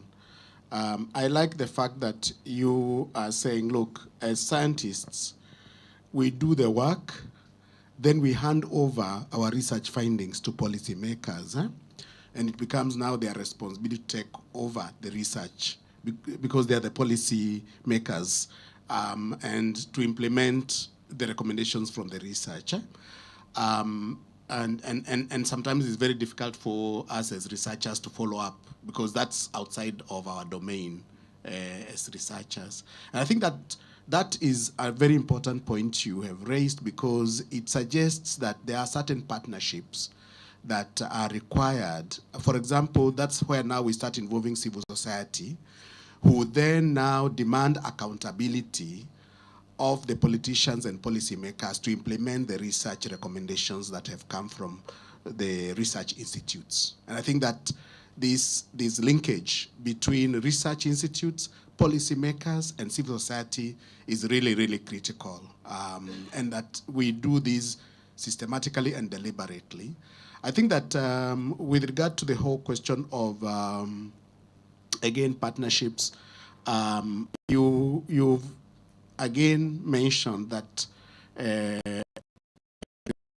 that still needs to be done. Then digitization, we take lots of photos, which we can do mosaics and have these exhibitions I think that what's on land. We also have a lot of videos whereby you can run through. Again, deliberate artists in media, in the cultural spaces, theater groups, musicians, visual artists, and so on, to send the message out. Because again, as scientists, we cannot do that. There is a sector of our society that does that that type of work very, very well. So again, partnerships, very deliberate partnerships, the creative and cultural sector that can send out this, because they have a way of packaging.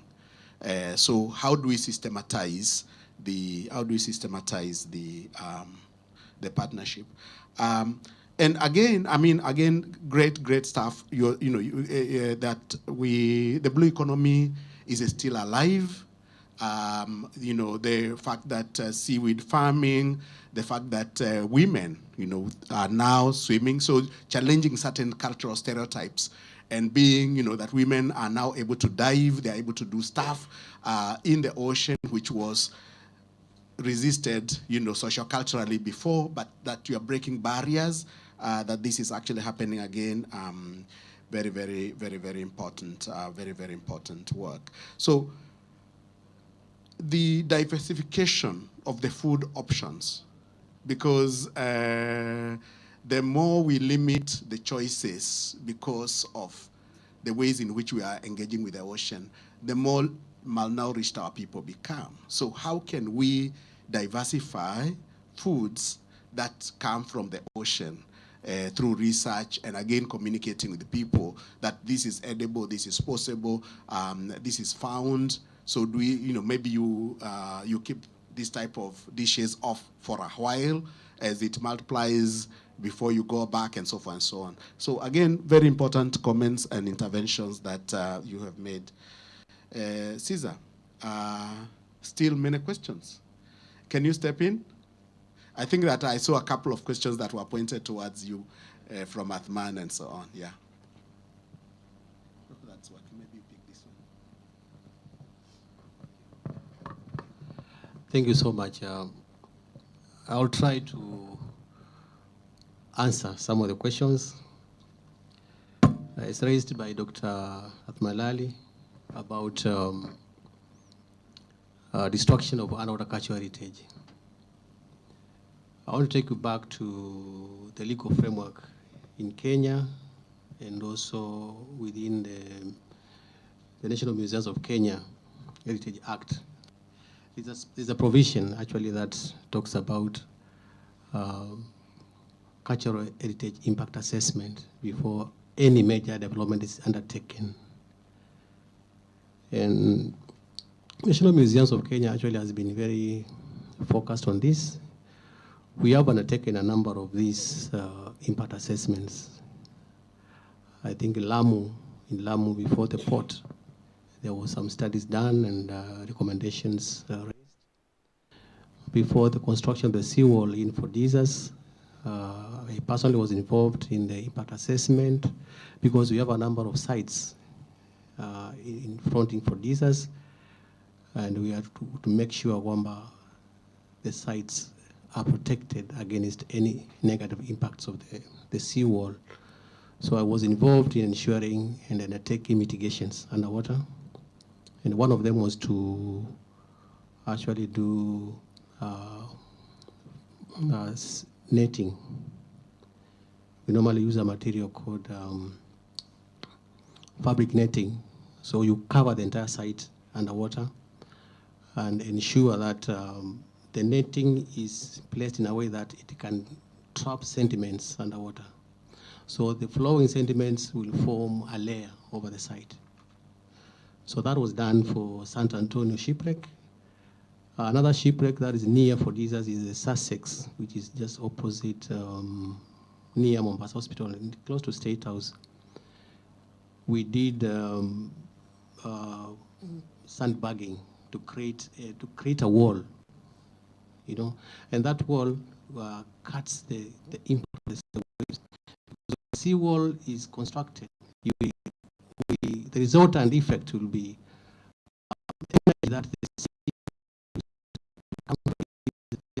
is reduced. Wash will be sent elsewhere. So that energy will likely damage the exposed ship. Yeah, most is you see photographic and supported with a few objects which have been stabilized. Stabilizing ceramics is not the same like underwater sandbag wall. And our site have been doing monitoring, it's perfectly protected. For the Mombasa Gate Bridge project, which is Latilikoni, we have a number of, we did an assessment. I was involved actually, we did a lot of diving there, we surveyed the seabed, and we collected materials that we believe are on the way of the bridge. There are still some others there. We found a anchor where the pylon will be constructed. We haven't retrieved that pylon, that stone anchor is still there. So before they start construction with the pylon, we'll have to go and remove that stone anchor and bring it for Jesus. Actually, stone anchors are some of the materials that speak a lot about the trade in this coast, because they've been used in the world for more than 3,000 years. So they take us the history of this East African coast very many years back. So finding that material underwater is very, very valuable for us, and it has to be retrieved. So we have been actually in the forefront of ensuring that these projects, before they are undertaken, there is an impact assessment. And it's not only on underwater, it's also happening on projects on land. Nairobi, they are doing so much there, and here at the coast, we are also doing these follow-ups. Actually, it is captured in the, as I said, in the Museum Act, but we also want to ensure that it is properly anchored in the new bill that's coming, the heritage bill that's coming up. So we'll flesh it up and make it very, very strong. On the accessibility of the number of sites that we have found underwater, Mombasa has the majority of sites that are really accessible. We have about 10 sites that you can even skin dive and see them. And some are in very stable condition, some are very fragile. So as we develop these sites, then we look at what's the likely damage if we allow visitors to go and see them. So as we plan to develop underwater cultural heritage tourism, we have to train divers who can take visitors down there. And then we have to do control so that you can't have many people. Thank you, Professor. Actually, I want to start with what my colleague said about slopes from 7 meters conservation. It is very key in bringing out this data to the public on land. And I want to add that we found a lot of organic. Globe Star is at 11 meters. So, and it's very close to the shore. The Menak shipwreck is just opposite to the Nyali beach. It's just there. So the water is very clear. So these are sites that are accessible, and even local divers take tourists there, to just swim around the sites, because parts of these sites are exposed above the sea level. In Lamu, there are sites that are very deep, that cannot be accessed by anybody unless you have very specialized equipment. We have sites around Mwamba and Inawi that are as deep as 70 meters below the sea. So those are protected. The only way we access data from these sites, we normally use the ROVs. So we can map the sites using the remote controlled machines. There are also sites that are at 20 meters, like there's a site not far from Manda, around there. Very, sorry? Pezali, at very shallow water, and the sites have concreted, Some are actually like coral. So fish, and there are a lot of fish around them. So the fishermen have been protecting these sites because that's where they get their fish. So that's a potential we can take advantage of and work with the local fishermen to ensure the sites are protected. We have gazetted so far 2 sites. We have the Sant Antonio shipwreck and we have the Ngomeni shipwreck. In the gazettement, there's a lot of information that's needed.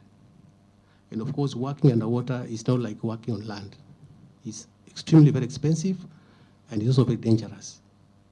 It's seasonal because of the monsoons. So you have, in a year, maybe you work for 1 month or less.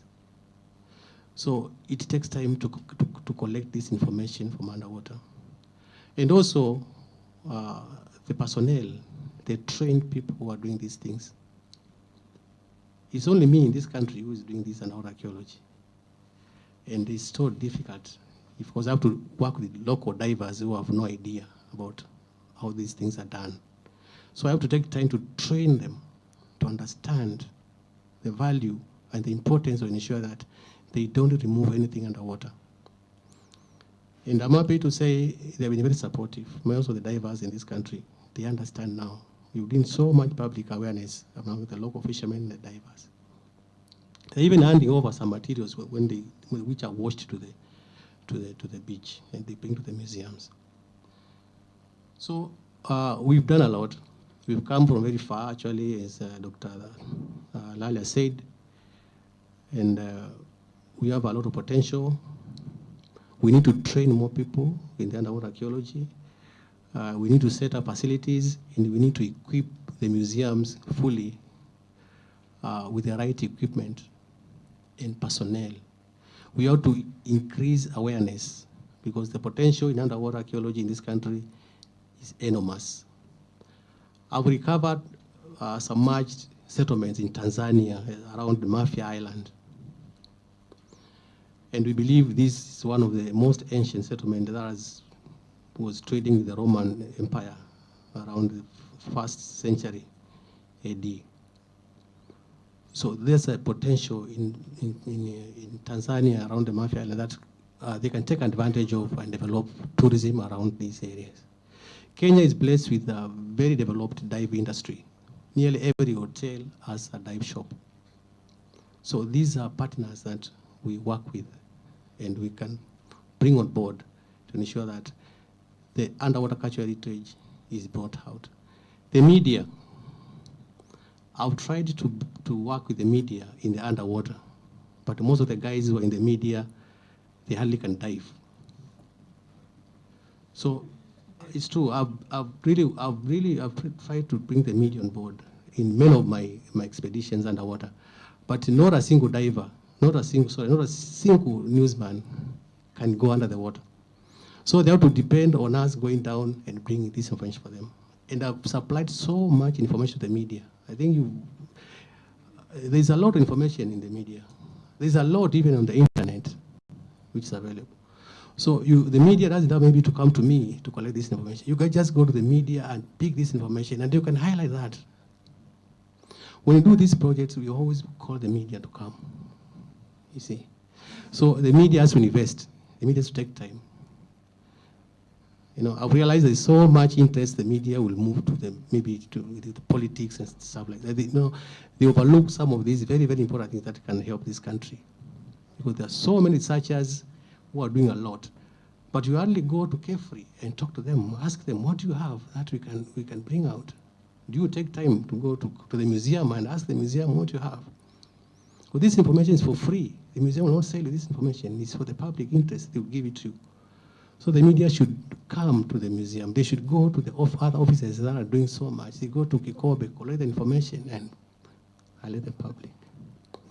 That way, as partners, we can develop blue economy.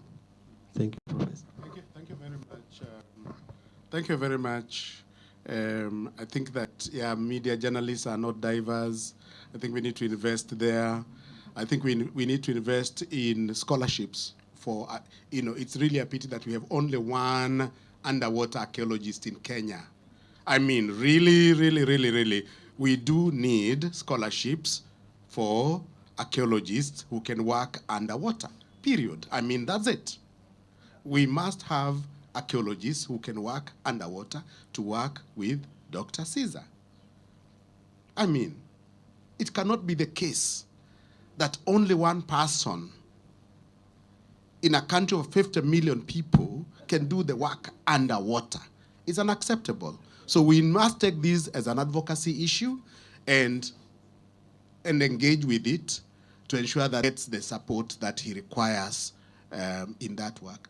And before I bring in, because we are now wrapping up this session, before I bring in Aisha, just to also say that the challenge of media going to research institutes is understood, but again, within the research institutes, the way you do it is as you submit documents to the policymakers, you have what we normally do, like a brief for the media, just an abbreviated piece, 1 page, which goes to the media houses. Then they pick it because they might not have the resources to follow up. So I think it's just something internally where you do your policy dissemination. You are disseminating to the policymakers, but also disseminating to the media. But that's something that we can discuss further. Aisha. Thank you. In response to the filmmaker, you are welcome anytime to For Jesus. Come in, talk to the curator, and tell her, discuss with her what you want to film him about, or whatever film you want to make, documentary or whatever. And there are certain fees that you will pay, and it is not that hard. You write a letter, you pay the fees, and you can do your work. And secondly, I would like to invite you all. We are going to have a Swahili Day, an International Swahili Day on the 7th of July this year. We are going to have a lot of activities centered around the Swahili theme: poetry, lecture sessions, handicrafts exhibitions, cooking, all centered around the Swahili. And this is a community that has been living the coast for centuries. And we are talking about global economy and community. So you are welcome. And it will be held at the Swahili Cultural Center. It will be done on a 3-week. It will be celebrated in 3 days, within 3 days, starting from 7, 8, and 9. So you are all welcome. And this is, like I say, marketing it, because we've been going around trying to talk with hoteliers and seeking funding with various institutions. So I'm also asking for your support, not only in money, but support in attendance, participating, talking about it, telling others about it. Thank you. And I will be there because it's very important that we celebrate Swahili Day. Swahili is the only,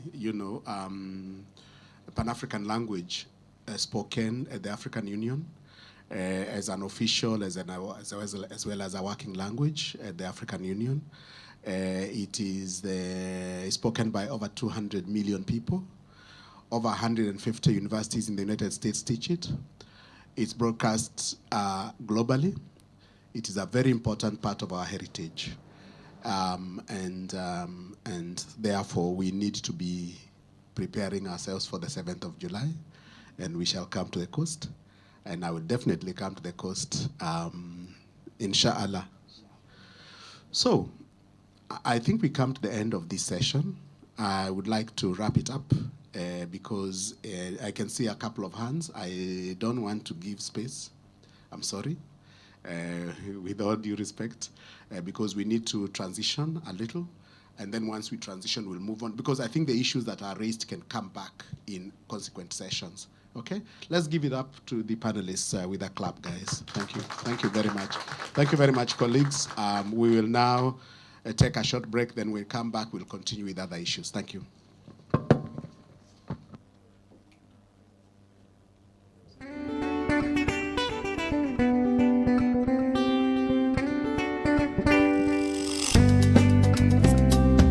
Decolonization is something that is, I think, personal to everybody. Otherwise, you wouldn't be interested in this conversation. We believe that cultural heritage, the cultural assets passed from one generation to the other, ought to be integrated purposefully in national development agenda, not only because of its role in identity formation, but also because of the wisdom and knowledge it carries with it. In decolonizing the mind, Ngugi sees language rather than history or culture as the enabling condition of human consciousness.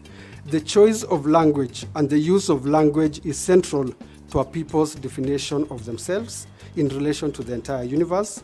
The use of indigenous language is very germane to the decolonization discourse, hence its strong representation in the Constitution. We all realize from our own lives that it's very difficult to trust something or someone that we don't understand. And how do we begin to understand people? That's through engaging with their stories, through their culture. And it is our artists who tell our stories. When we think of decolonization, let's not just talk about rejecting. Let's also talk about how we adopt, borrow, submerge, and use within. So we have, for example, colonial records that were carted off just on the eve of independence in the case of Kenya. How do we as scholars and as citizens in Kenya access that? Why hasn't there been, over the last 60 years, a program to share those records? A lot of the work of decolonization must be done in the West as well. As a government, we allow people to sit an international exam like the IGCSE, but the history syllabus, which is designed in England, shuts out the knowledge of colonialism.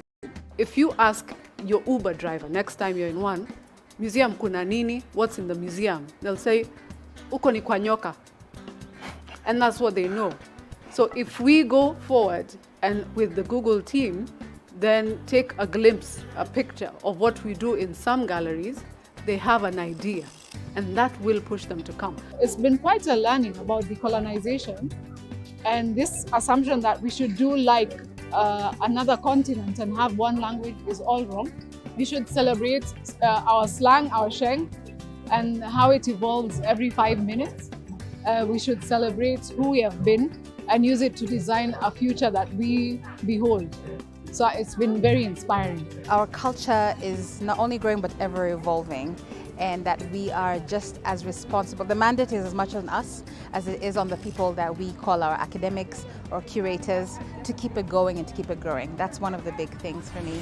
We have a program called Return of the Icons, where we're trying to look at the issues surrounding restitution and make the case for African looted artifacts and human remains to be returned to the continent. Restitution, for me, I would say it's a human rights issue.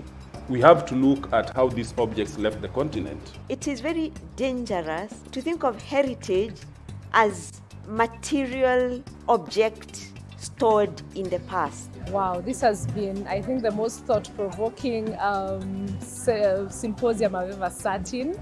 Those 2 days were quite short.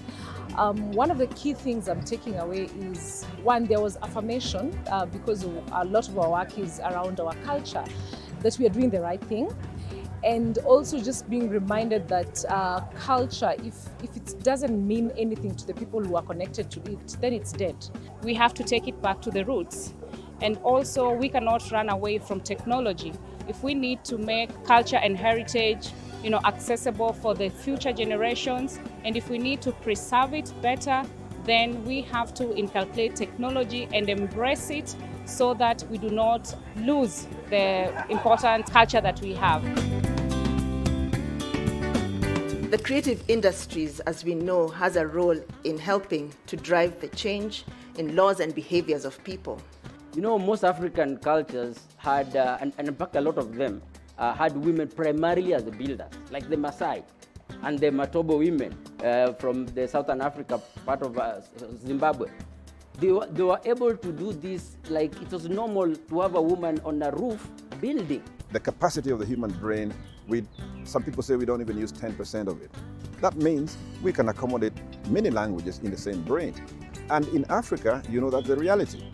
Perhaps outside of the Arab-speaking world, which is designed in England, shuts out the knowledge of colonialism. If you ask your Uber driver next time you're in one, museum kuna nini, what's in the museum? They'll say, uko ni kwa nyoka.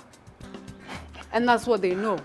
So if we go forward and with the Google team, then take a glimpse, a picture of what we do in some galleries, they have an idea, and that will push them to come. It's been quite a learning about decolonization, and this assumption that we should do like another continent and have one language is all wrong.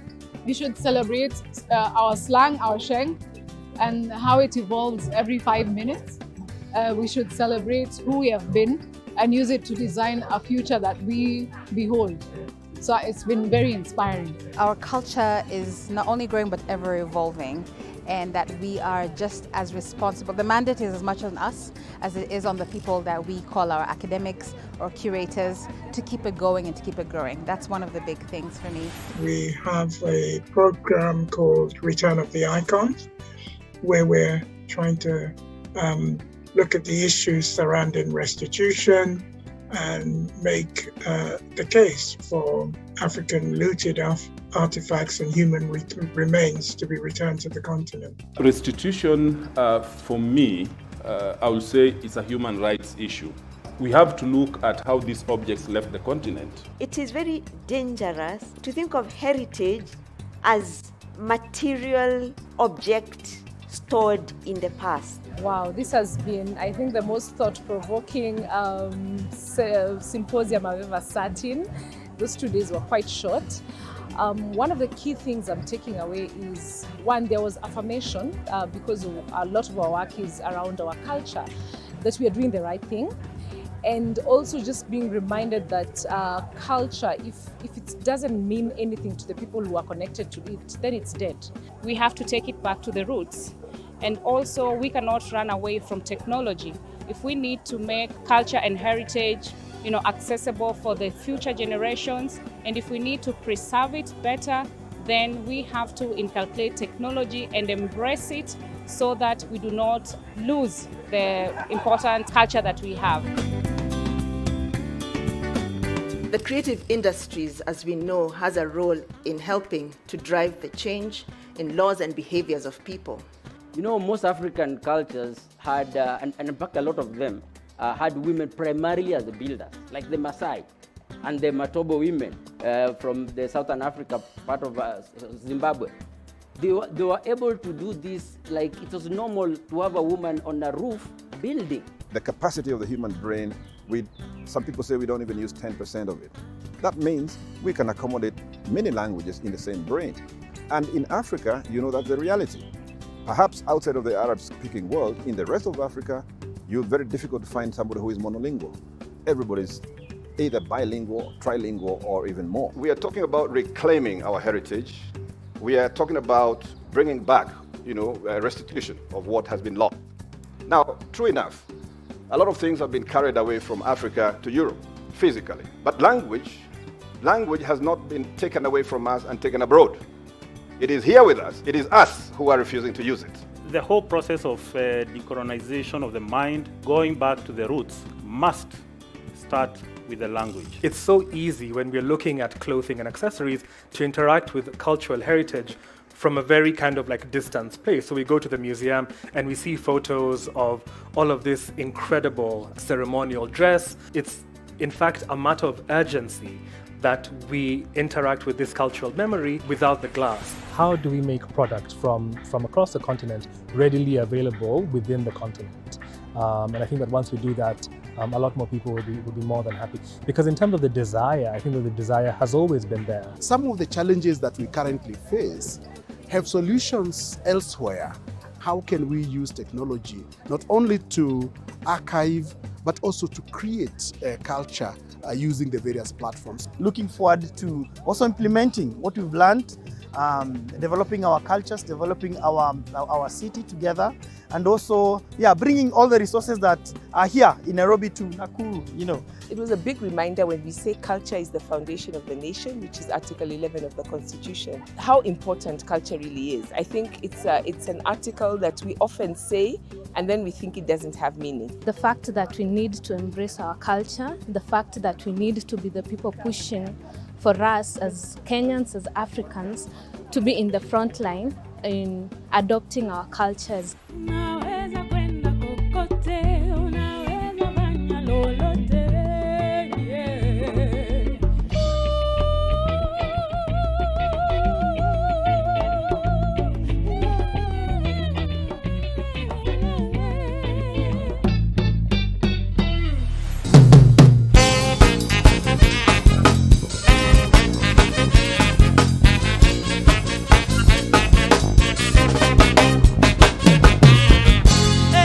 nakupenda kama sukari, nakwambia kweli sisiri, ningekuwa mimi tajiri, ningekununulia gari. Nakupenda kama sukari, nakwambia kweli sisiri, ningekuwa mimi tajiri, ningekununulia gari.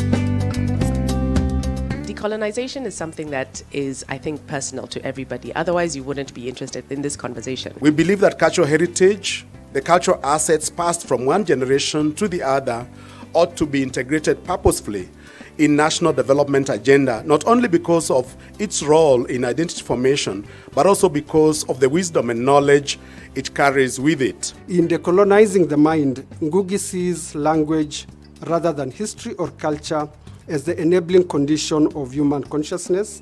The choice of language and the use of language is central to a people's definition of themselves in relation to the entire universe. The use of indigenous language is very germane to the decolonization discourse, hence its strong representation in the Constitution. We all realize from our own lives that it's very difficult to trust something or someone that we don't understand. And how do we begin to understand people? That's through engaging with their stories, through their culture. And it is our artists who tell our stories. When we think of decolonization, let's not just talk about rejecting. Let's also talk about how we adopt, borrow, submerge, and use within. So we have, for example, colonial records that were carted off just on the eve of independence in the case of Kenya. How do we as scholars and as citizens in Kenya access that? Why hasn't there been, over the last 60 years, a program to share those records? A lot of the work of decolonization must be done in the West as well. As a government, we allow people to sit an international exam like the IGCSE, but the history syllabus, which is designed in England, shuts out the knowledge of colonialism. If you ask your Uber driver next time you're in one, museum kuna nini, what's in the museum? They'll say, uko ni kwa nyoka. And that's what they know. So if we go forward and with the Google team, then take a glimpse, a picture of what we do in some galleries, they have an idea. And that will push them to come. It's been quite a learning about decolonization. And this assumption that we should do like another continent and have one language is all wrong. We should celebrate our slang, our sheng, and how it evolves every 5 minutes. We should celebrate who we have been and use it to design a future that we behold. So it's been very inspiring. Our culture is not only growing but ever evolving, and that we are just as responsible. The mandate is as much on us as it is on the people that we call our academics or curators to keep it going and to keep it growing. That's one of the big things for me.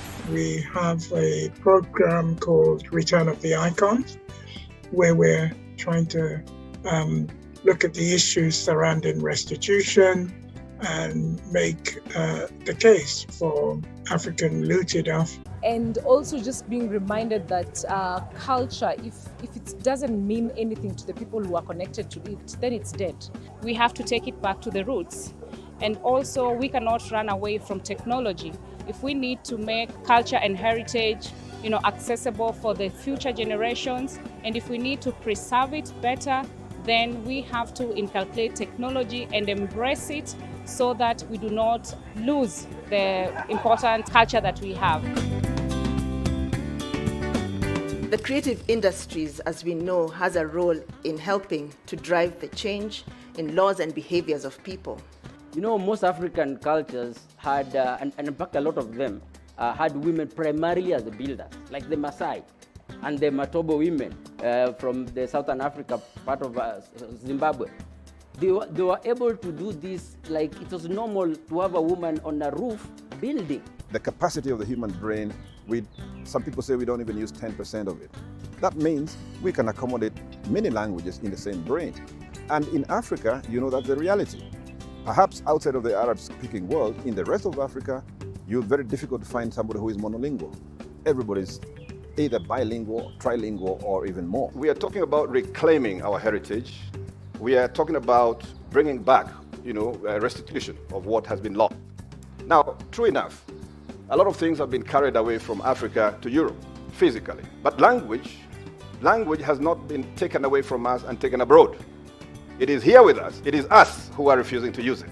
The whole process of decolonization of the mind, going back to the roots, must start with the language. It's so easy when we're looking at clothing and accessories to interact with cultural heritage from a very kind of like distance place. So we go to the museum and we see photos of all of this incredible ceremonial dress. It's in fact a matter of urgency that we interact with this cultural memory without the glass. How do we make products from across the continent readily available within the continent?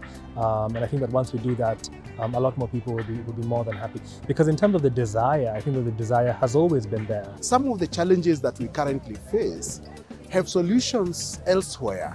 How can we use technology not only to archive, but also to create a culture using the various platforms? Looking forward to also implementing what we've learned, developing our cultures, developing our city together, and also, bringing all the resources that are here in Nairobi to Nakuru, It was a big reminder when we say culture is the foundation of the nation, which is Article 11 of the Constitution, how important culture really is. I think it's an article that we often say, and then we think it doesn't have meaning. The fact that we need to embrace our culture, the fact that we need to be the people pushing for us as Kenyans, as Africans, to be in the front line in adopting our cultures.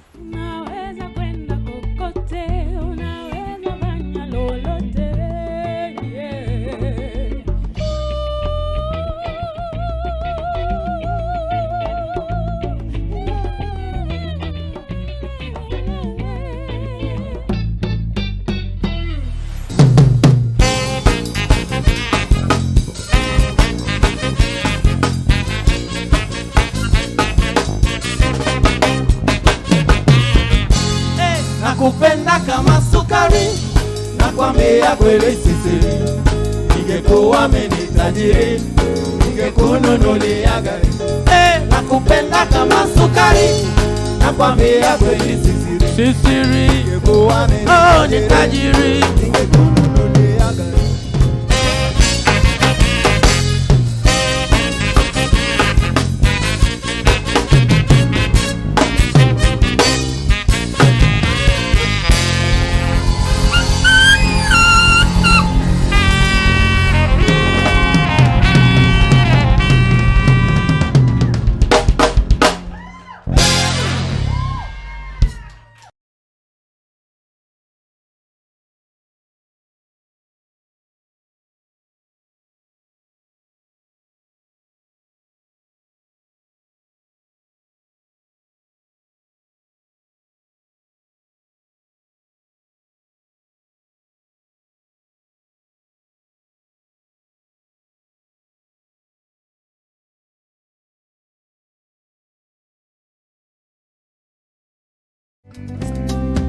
Decolonization is something that is, I think, personal to everybody. Otherwise, you wouldn't be interested in this conversation. We believe that cultural heritage, the cultural assets passed from one generation to the other, ought to be integrated purposefully in national development agenda, not only because of its role in identity formation, but also because of the wisdom and knowledge it carries with it. In decolonizing the mind, Ngugi sees language rather than history or culture as the enabling condition of human consciousness.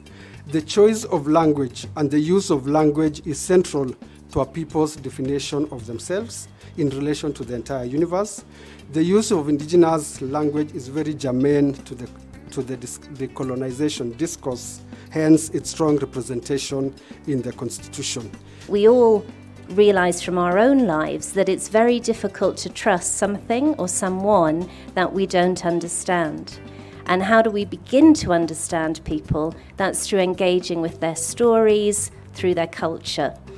And it is our artists who tell our stories. When we think of decolonization, let's not just talk about rejecting. Let's also talk about how we adopt, borrow, submerge, and use within. So we have, for example, colonial records that were carted off just on the eve of independence in the case of Kenya. How do we as scholars and as citizens in Kenya access that? Why hasn't there been, over the last 60 years, a program to share those records? A lot of the work of decolonization must be done in the West as well. As a government, we allow people to sit an international exam like the IGCSE, but the history syllabus, which is designed in England, shuts out the knowledge of colonialism. If you ask your Uber driver next time you're in one, museum kuna nini, what's in the museum? They'll say, uko ni kwa nyoka. And that's what they know. So if we go forward and with the Google team, then take a glimpse, a picture of what we do in some galleries, they have an idea, and that will push them to come. It's been quite a learning about decolonization, and this assumption that we should do like another continent and have one language is all wrong. We should celebrate our slang, our sheng, and how it evolves every 5 minutes. We should celebrate who we have been and use it to design a future that we behold. So it's been very inspiring. Our culture is not only growing but ever evolving, and that we are just as responsible. The mandate is as much on us as it is on the people that we call our academics or curators to keep it going and to keep it growing. That's one of the big things for me. We have a program called Return of the Icons, where we're trying to look at the issues surrounding restitution and make the case for African looted artifacts and human remains to be returned to the continent. Restitution, for me, I would say it's a human rights issue. We have to look at how these objects left the continent. It is very dangerous to think of heritage as material object stored in the past. Wow, this has been, I think, the most thought-provoking symposium I've ever sat in. Those 2 days were quite short. One of the key things I'm taking away is, one, there was affirmation because a lot of our work is around our culture, that we are doing the right thing. And also just being reminded that culture, if it doesn't mean anything to the people who are connected to it, then it's dead. We have to take it back to the roots. And also, we cannot run away from technology. If we need to make culture the important culture that we have. The creative industries, as we know, has a role in helping to drive the change in laws and behaviors of people. You know, most African cultures had, and in fact a lot of them, had women primarily as the builders, like the Maasai and the Matobo women from the Southern Africa part of Zimbabwe. They were able to do this like it was normal to have a woman on a roof building. The capacity of the human brain, some people say we don't even use 10% of it. That means we can accommodate many languages in the same brain. And in Africa, you know, that's the reality. Perhaps outside of the Arab-speaking world, in the rest of Africa, you're very difficult to find somebody who is monolingual. Everybody's either bilingual, trilingual, or even more. We are talking about reclaiming our heritage.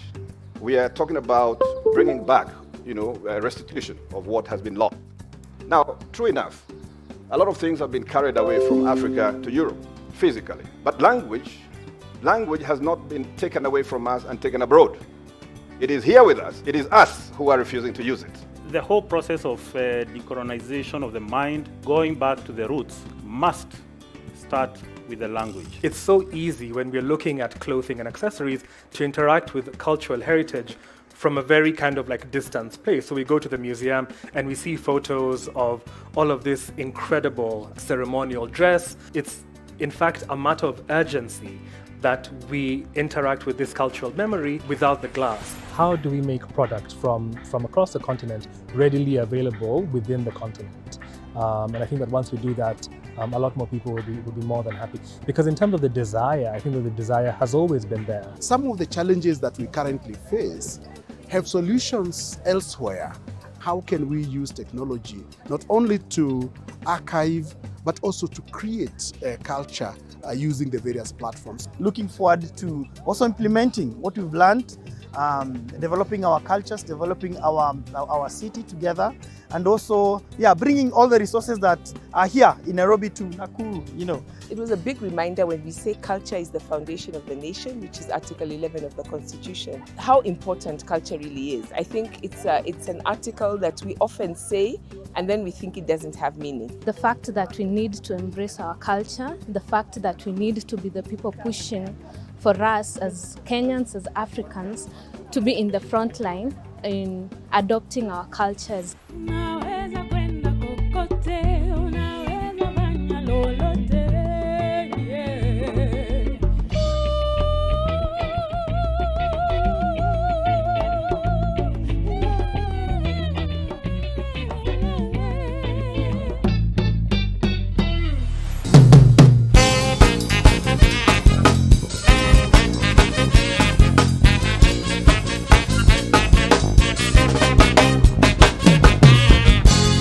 Nakupenda kama sukari, nakwambia kweli sisiri.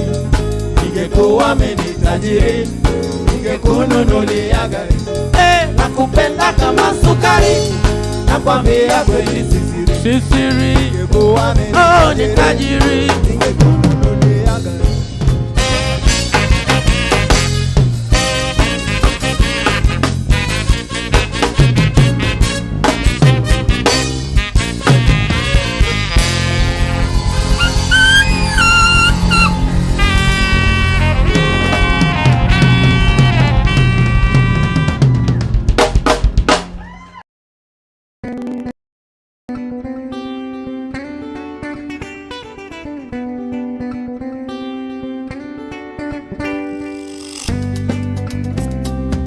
Decolonization is something that is, I think, personal to everybody. Otherwise, you wouldn't be interested in this conversation. We believe that cultural heritage, the cultural assets passed from one generation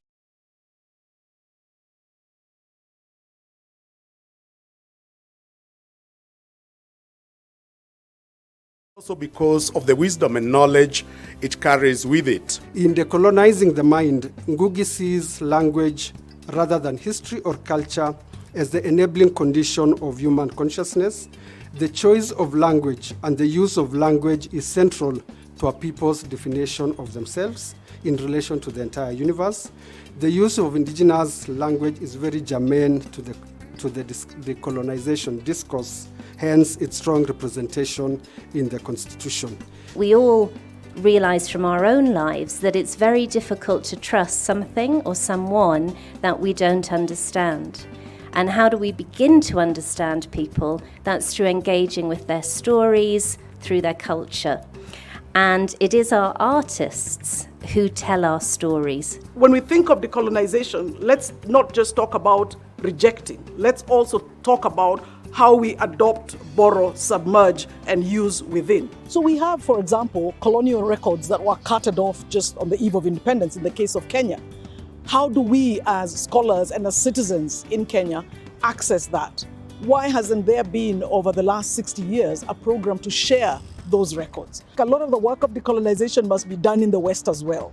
As a government, we allow people to sit an international exam like the IGCSE, but the history syllabus, which is designed in England, shuts out the knowledge of colonialism. Museum kuna nini? What's in the museum? They'll say, uko ni kwa nyoka. And that's what they know. So if we go forward and with the then take a glimpse, a picture of what we do in some galleries, they have an idea, and that will push them to come. It's been quite a learning about decolonization, and this assumption that we should do like another continent and have one language is all wrong. We should celebrate our slang, our sheng, and how it evolves every 5 minutes. We should celebrate who we have been and use it to design a future that we behold. So it's been very inspiring. Our culture is not only growing but ever evolving. Are just as responsible. The mandate is as much on us as it is on the people that we call our academics or curators to keep it going and to keep it growing. That's one of the big things for me. We have a program called Return of the Icons, where we're trying to look at the issues surrounding restitution and make the case for African looted artifacts and human remains to be returned to the continent. Restitution, for me, I would say it's a human rights issue. We have to look at how these objects left the continent. It is very dangerous to think of heritage as material object stored in the past. Wow, this has been, I think, the most thought-provoking.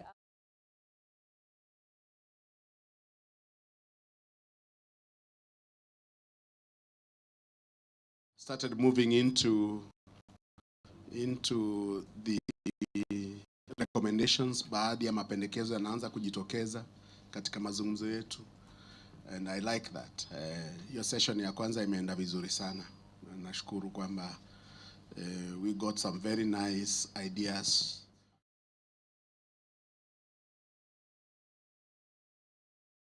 And from Asia and from all of you.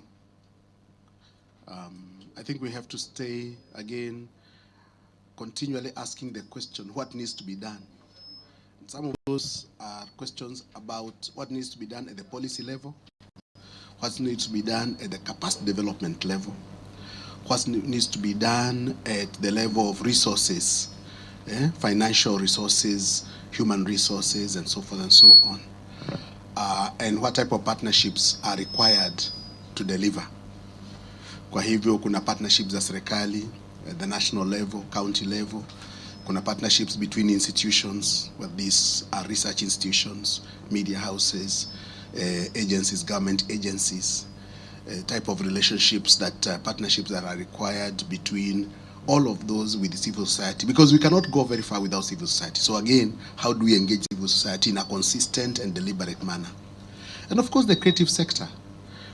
The creative sector, not just purposes dissemination of information, but also in advocacy, because civil society and creative sector is very good at advocacy. Manake wanapeleka habari in a very light and non-threatening manner. They do it without too much threatening. Kupitia music, kupitia cinema, kupitia nini, and they can package very serious information in very easy formats. It doesn't have to be a lot. Some of it is just maybe hata kama ni video clips kidogo zinapelekwa kwa social media. So again, always asking the question, what type of partnerships are required to deliver?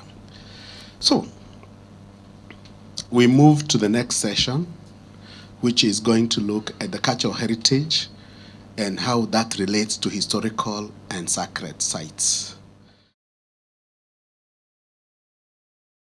Is Dr.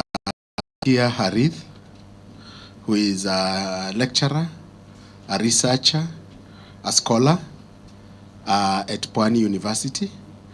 And to usher her panel to the podium, we have something, a performance. And I think this is where I also bring in Irene. I think when you saw me, Prof. Lakini ni sawa. With teams, that's how you. I'd just like to welcome Jukwaa Arts to do our second presentation that really will get us into the conversation on historical and sacred sites and cultural heritage. Makofi kwao.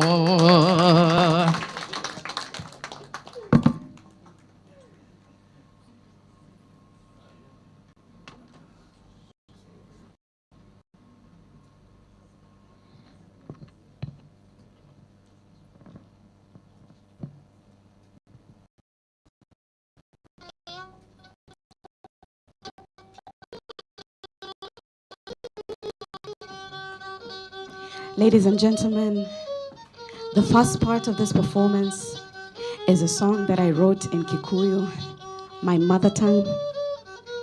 But as a city girl, I grew up with little to no exposure to my culture and my language. So this is my first attempt ever to write in Kikuyu. And in this song, I'm trying to speak to my ancestors in a language that they understand, and hopefully they'll speak in a language that I understand back. And the song serves as the first step to my journey back to my roots.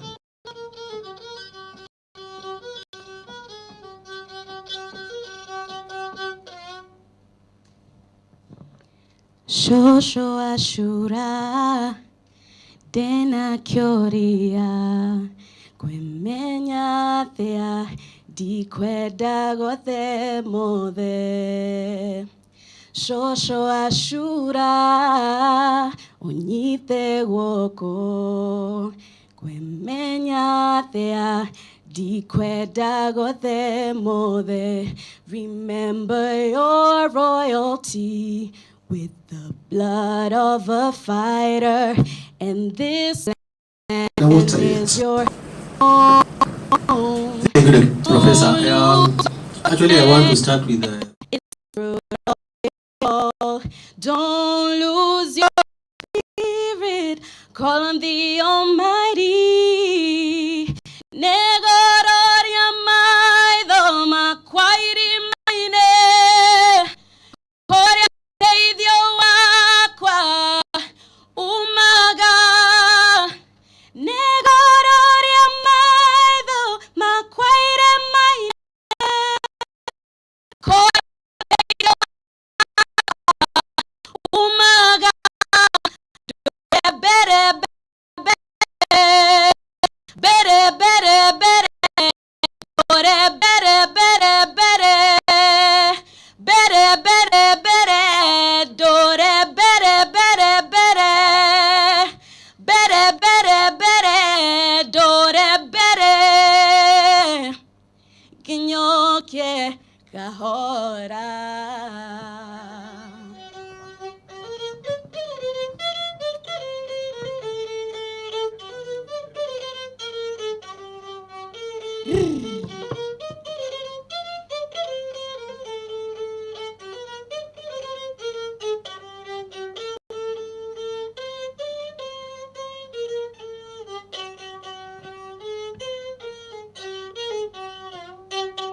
Anija miriambo kotu birogoi nikoto chopo ija miriambo kotu birogoi koto chopo Jambriambo kot birogoi koto chopo. Jambriambo kot birogoi koto chopo. Ija miriambo kotu birogoi nikoto chopo ija miriambo kotu birogoi koto chopo Jambriambo kot birogoi koto chopo. Jambriambo kot birogoi koto chopo. Miriambo ni jogi biro pogo wani jogi richo ija miriambo kotu birogoi koto chopo Jambriambo kot birogoi koto chopo.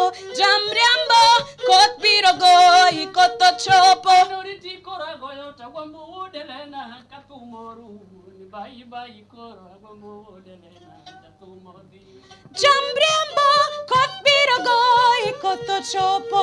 Jambriambo kot birogoi koto chopo. Noriti kora goyo tagwambo udelena katumoru ni bai bai kora gwambo udelena katumodi Jambriambo kot birogoi koto chopo. Jambriambo kot birogoi koto chopo.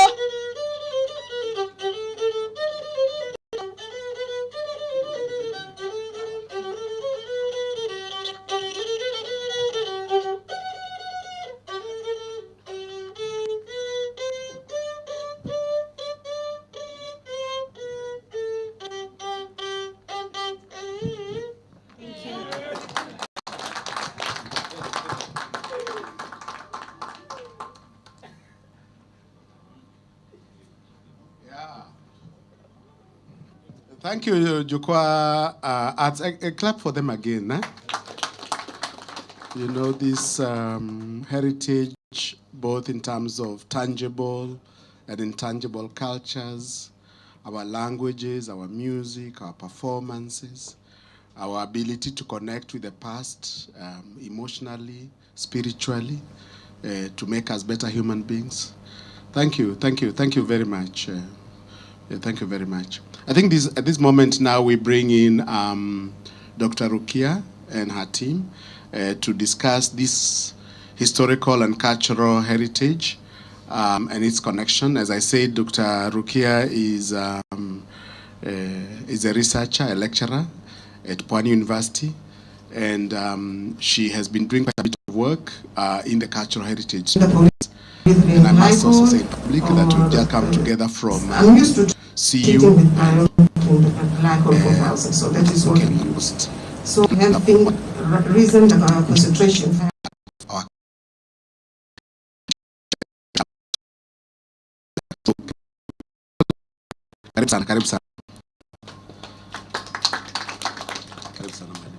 Thank you, Prof. Arts, that was very good. Although maybe we need to come for the interpretation of the songs. I think I just got Bere, Shosho, and 3 words at least, and Wakwa. At least I know the meaning of the 3. Okay, let me start. We have 3 panelists for this session, and we'll start with Mr. Athman Hussein, who is the keeper of heritage in the coastal regions. And before then, I used to work with the National Museum of Kenya. Also, I worked for 6 years, and it used to be called Assistant Director of the coastal region, in charge of sites and monuments in the coastal region. Okay, Karibu Bwana Athman Hussein, please. Then the second one is Bwana Dr. Kalandar Khan, who also worked with the National Museums for the last 31 years. And he will tell us more in his field because he's been in charge in the building heritage.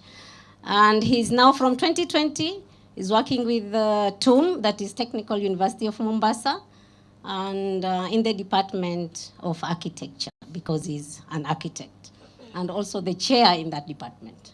Then the third one is Dr. Mbarali. Dr. Mbarali is the current CEC in Mombasa County in charge of education and digital transformation. I also worked with Moi University. We were all in the field of Swahili, presenting several papers in the field of Kiswahili, and in May, I think we'll go to Beirut together, presenting papers on the same. So for 14 years, he worked at Moi University, and for the last 3 years, he was also the director of Mombasa campus, Moi University. Therefore, please, my panelists, karibuni.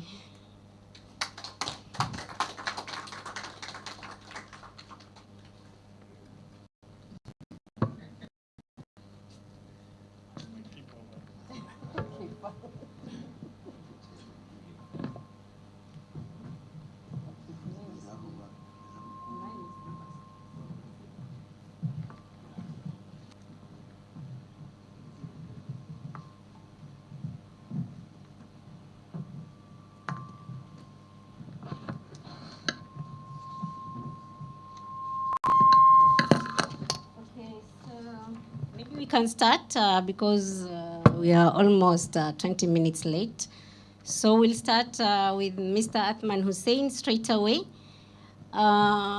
being the keeper of the heritage sites in the coastal region. Maybe I have some few questions for you so that we can know more about the coastal heritage in the coast, that is the coastal region of Kenya. Maybe can you start telling us the different types of cultural and historical heritage that are found in the coastal region? And still on that, maybe are these sites and maybe monuments open to the visitors, that is both local and international? And how do they contribute to the economy of the country? And what about the community? Is the community benefiting from these historical sites and monuments? Please, Bwana Athman.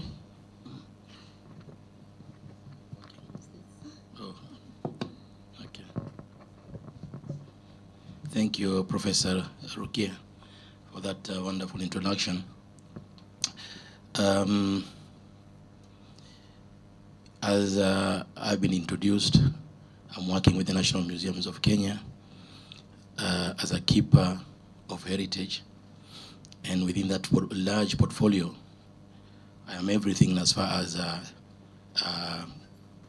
conservation and promotion of cultural heritage is concerned in the coastal region of Kenya.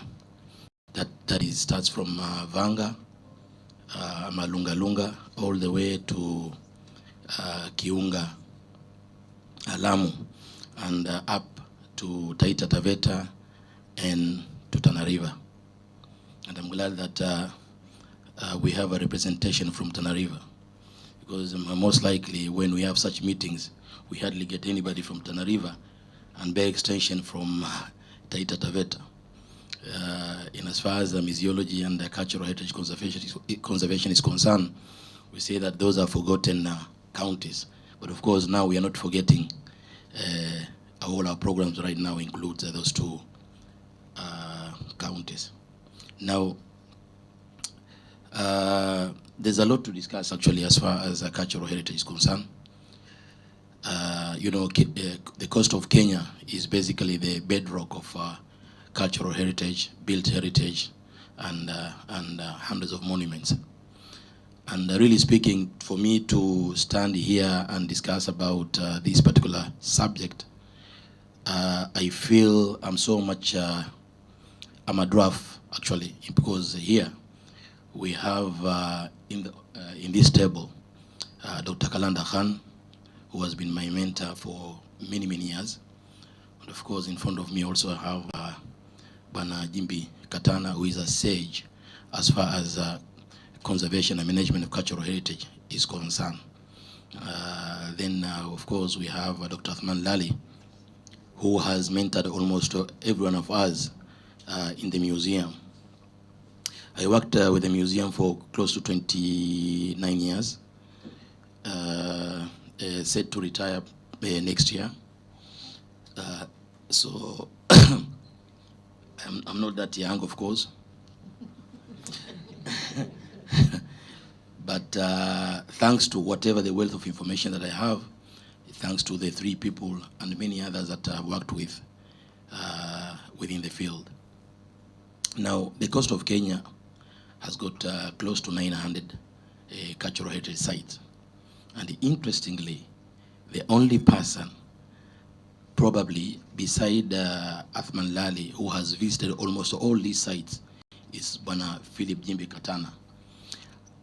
In my years as a keeper of cultural heritage for close to 10 years, and as a curator of Lamu museums,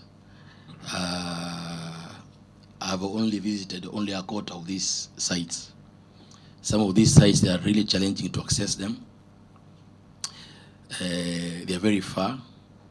And one, perhaps to access one of the site, you could actually take a boat, then a vehicle, then you have to walk, and that's why it's only very few actually have managed to see, visit, and enjoy the beauty of these sites. Of course, my work is to look at sites within the 5 counties, and each of these counties has got a unique typology of cultural heritage. Of course, we have what we call abandoned monuments, such as Swahili monuments, of course. That is, we have Gede, Manda, Takwa, Jumba, Mnarani, those kind of monuments. These are abandoned Swahili medieval cities. Then we have tombs. These tombs actually, they are in hundreds. In fact, much of those 900, much of it are these the tombs which are scattered all the way from Vanga to Kiunga. We also have colonial, monuments, which are also very many, including houses, and including fixtures such as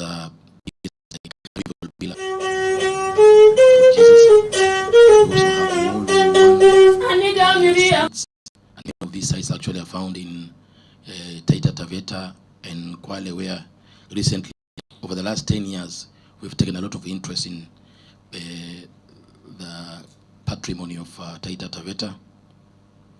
We have scanned that area, which is one of the most challenging county because of it is very hilly. Some of those monuments actually up on top. You need perhaps half a day to be able to reach a site, like the skull sites in Taita Taveta. But all in all, we have managed to gazette about 12 sites. I've already prepared dossier for 20 other sites, which should be gazetted anytime. Of course, many of these sites that I've mentioned, the 900 of them, they are gazetted. But of course,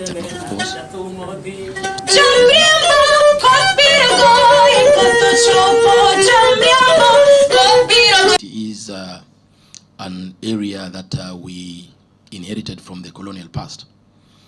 And when you took it over, some were gazetted, some were not gazetted. So it has taken very many years to continue to gazette them until we'll be able to complete. Of course, we have museums. We have sites museums.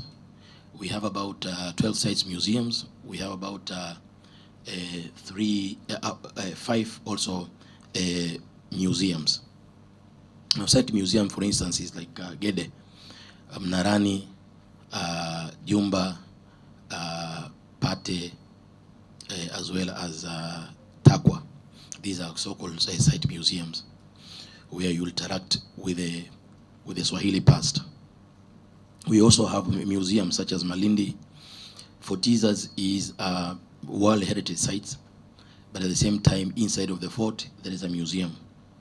And many say that that museum is not supposed to fit into that monument. The monument should remain as a monument, and let us have the museum outside of that building, outside of that relic, for that matter. Of course, we have Malindi Museum, we have House Museum in Lamu, and we have German Post Office Museum. Many people who visit German Post Office Museum do ask us, why do we have German Post Office Museum in Lamu? Of course, that is very historical. It is one of the earliest post office in the northern part of Kenya. It was established by the Germans. So when we bought the building, we also bought the history. So we thought, and we were not induced by the Germans to create a museum. Actually, we thought that's a good idea to be able to make that building useful. So we created the German Post Office Museum. And during that time, I think Dr. Kalanda Khan, Bwana Jimbi, plus Dr. Athman Lali were very instrumental in doing that, in creating the museum. We also have the three major forts, the fort in Siu, and the Lamu fort, and also we do have a small fort somewhere in Shela. It used to be an observation fort, and then we have Fort Jesus. So we do have, as I said, different kind of typologies. We have also religious. We have so many mosques that are gazetted. For instance, the Shela Mosque, the Juma Mosque in Lamu, the mosque in Pate, and Mandri Mosque in Mombasa. These are some of the very popular mosques that are gazetted. We also have the kayas. We have close to the most visitable. There are about 25 of them. About five kayas are listed as a World Heritage Site.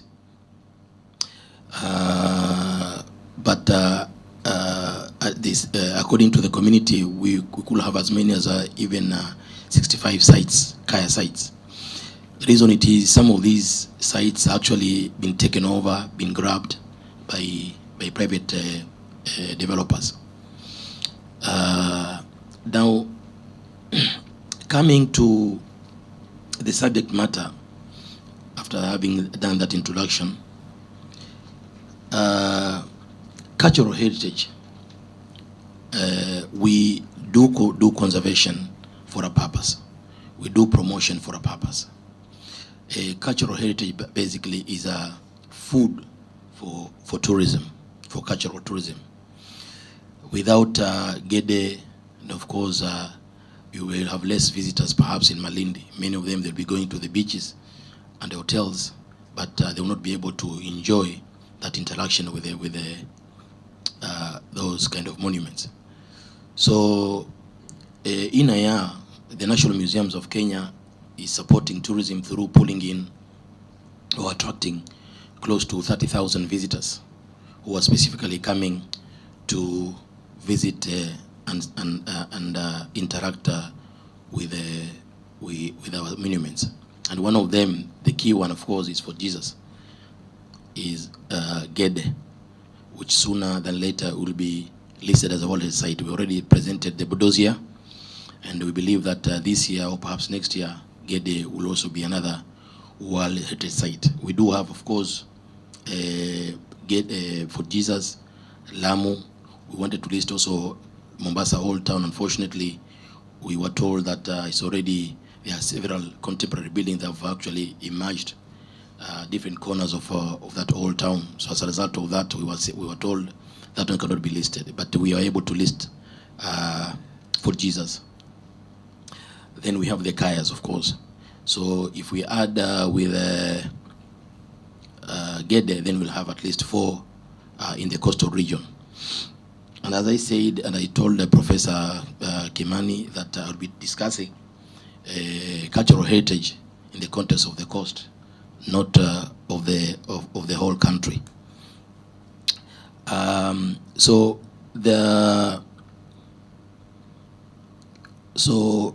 Conservation and promotion of the cultural heritage basically does help us in attracting tourists, both domestic and international. And as I said, Kenya, National Museums of Kenya do attract close to 30,000, both local and international. Unfortunately, for the last 5 years, we've been receiving less international tourists. Much of our sites are actually visited by the domestic tourists, including school-going children.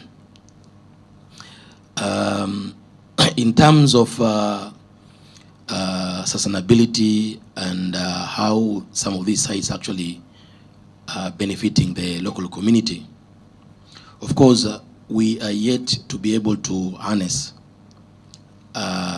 maximally how the community could be able to gain from conservation of these monuments and the cultural sites. Much of the proposal that we are getting from the community, you'll find that many of them, they wish to share out the gate collection, but they don't want to come up with other kind of proposals which could also benefit the local community. We only have very few places or sites for that matter. For instance, Gede. If you go to Gede National Monument, immediately when you reach the gate, you'll find that there's a whole small village, which much of that village actually is supporting tourism of that area. They are dancers, they are small-scale businessmen and women who sells madafu, curios, and so on and so forth. Whoever gets in, gets out, at least buy something from them.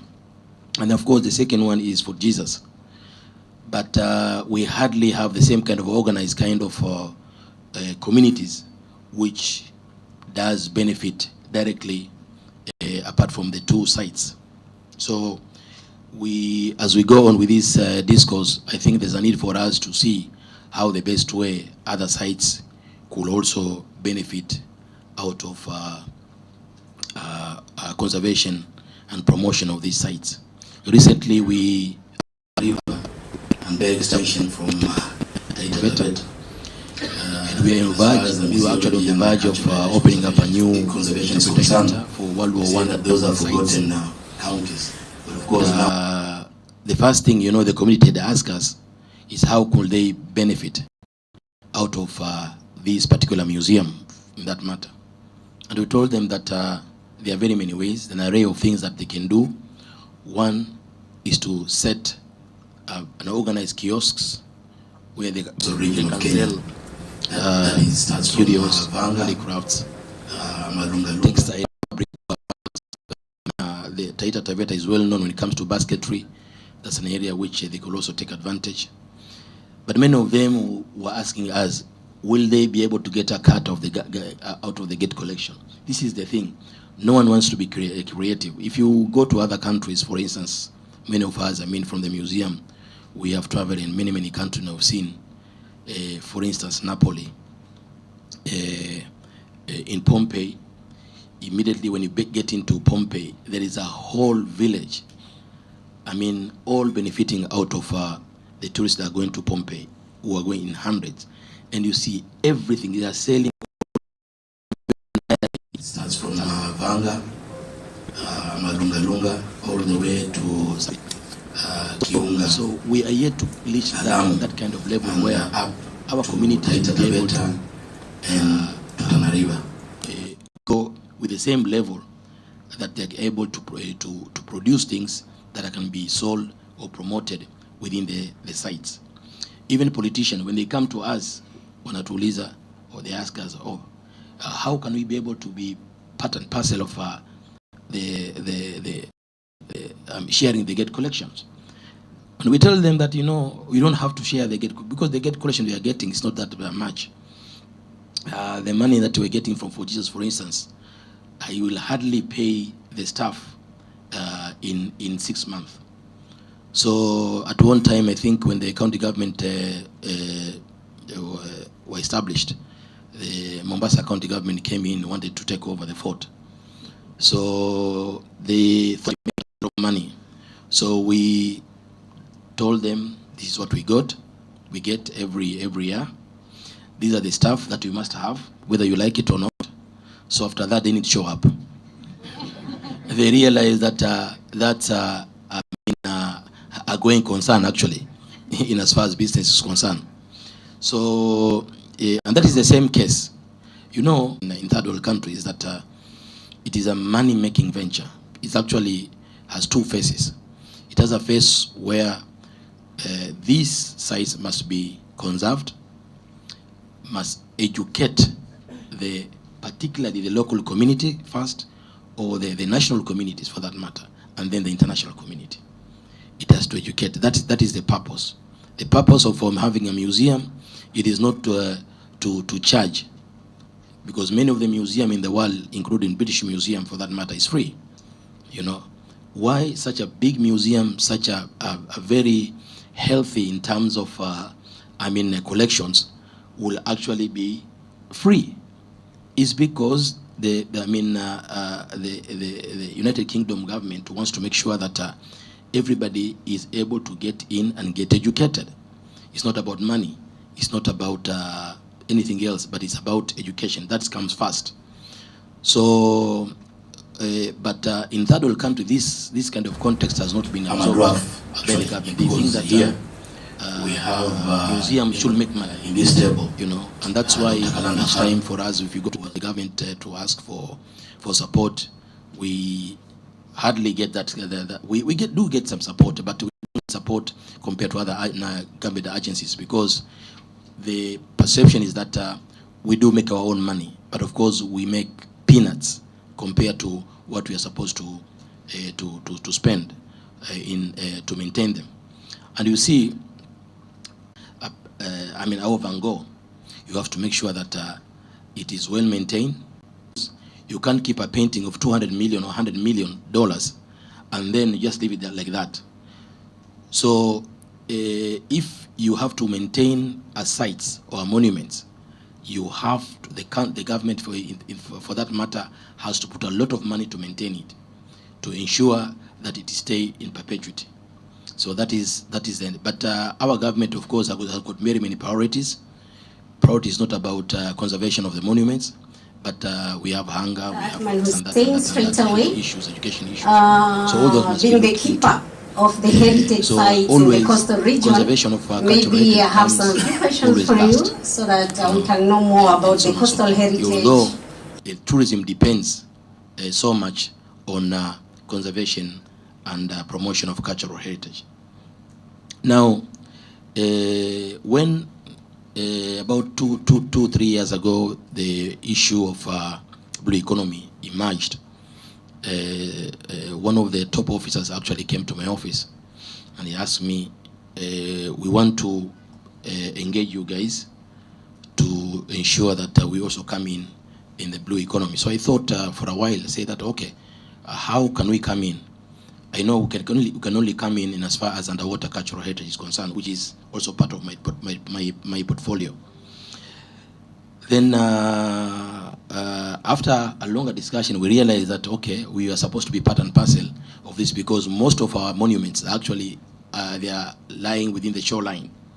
For Jesus, for instance, Lamu, Wale site itself, Siu, Takwa, Jumba la Mtwana, which is threatened by erosion right now. For Jesus recently, we did some mitigation by putting up a seawall.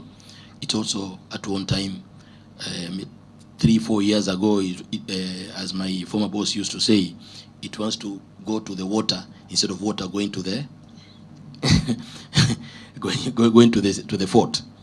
So as actually the fort itself wants to go to the water because the water is has already digged deep inside of the foundation, such that now maybe in the next 1 year or so, it was so good enough. We got some funding from the Kenya government, and we were able to do some intervention, which right now we believe, and with the kind of seawall that we've put up, I'm sure it will live for another 500 years or so.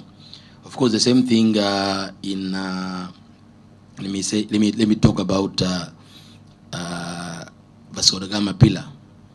If you go to Vasco da Gama Pillar, also there is a small community of business men and women selling this and that, curio, shanga, nini, some textile material and so on and so forth. But interestingly, there is only one person who does photography there, and this guy is, I'm told that he's very busy and he makes a lot of money. Why that is only one person? And you see, but if you go to other countries, for instance, Zanzibar, in some of the money, cultural heritage, I would say, trying to get something out of the tourist. But at Vasco da Gama, there's only one who has been there, I think, close to 30 years. Hata juzi when I went there, namuona ameanza kuwa mzee kama mimi. So we don't actually harness, we don't take advantage of these sites. The thought is that museum should be actually take that get collection, then sit there probably on a Friday, dishing out that money free to the community around that place. I think that will not. I'm not sure whether that will be realized soon, because we'll not reach that level where we can do that. Then we have the kayaks. As of course, you'll find the wazee, they are there. Unfortunately, there are no business ventures that created specifically to benefit the wazees, including the communities that lives around those kayaks. And these are very wealthy in terms of knowledge, in terms of information, and in terms of resources. So, but up to now, we have not been able to come up with the strategies where we can be able to harness the importance of the kayaks. Of course, that said, it doesn't mean that we don't have challenges. We do have a lot of challenges. We have challenges in terms of encroachment by the natural surrounding that some of these sites are living. We have encroachment by the communities that are living also within those areas. And we have land grabbing also, which has been a huge challenge in this country. Quite a number of our sites have been grabbed. Half of them, not half of them, sorry, some of them, and which has put us to litigation all the time. We owing to the fact that we are under-resourced, we are not able to maintain some of these sites, some 900 of them. And so some of the sites actually are slowly eroding. We also have some sites that are shared with the communities, for instance, churches. We have the Rabbi, we have a church in Tanariva, we have hunger, we have this and that and that and that, we have the Rabbi, that one. So all that must be looked into. So always conservation of our cultural heritage comes. It's one of the great church in terms of the structure, in terms of the lecture. We have done a lot of survey, we have done a lot of documentation, we have sent some proposal. But most likely, if you send a proposal to most of the donors, once they see it's a church, they will tell you, no, we are not supposed to fund a religious institution or a religious building. So better get a church organization to do that. But church organizations sometimes have their own challenge. The same way with the mosques.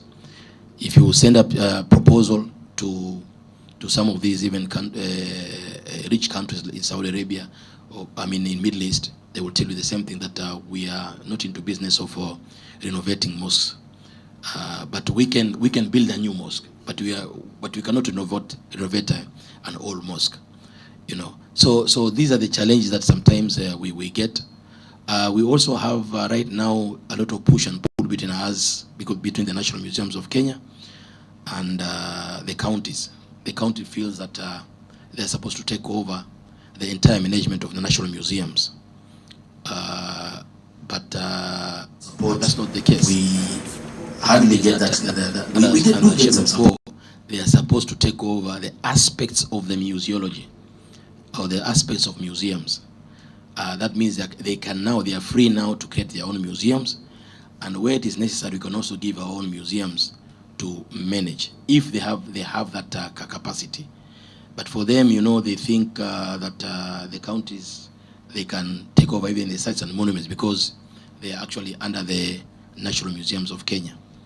Now, in trying to mitigate this very frosty relationship between the national museums and the counties, a new act is on the offing. Actually, we have already submitted the bill at the Parliament.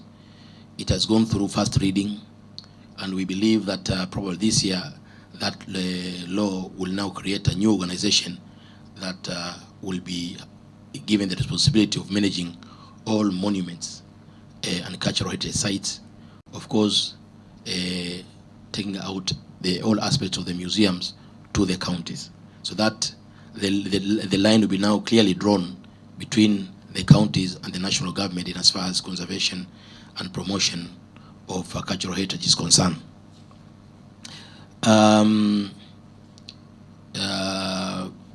Finally, we, in terms of colonial buildings, we do have several colonial buildings under at our care.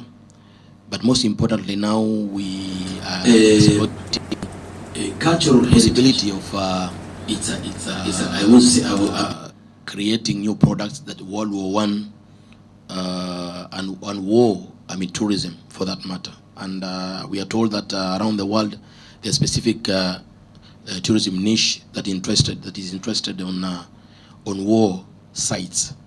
Unfortunately, Kwale has got some few sites, but many of these sites, because the World War theater in this country was actually fought in Taita Taveta and our neighboring in Tanzania, in the area within Moshi and Arusha.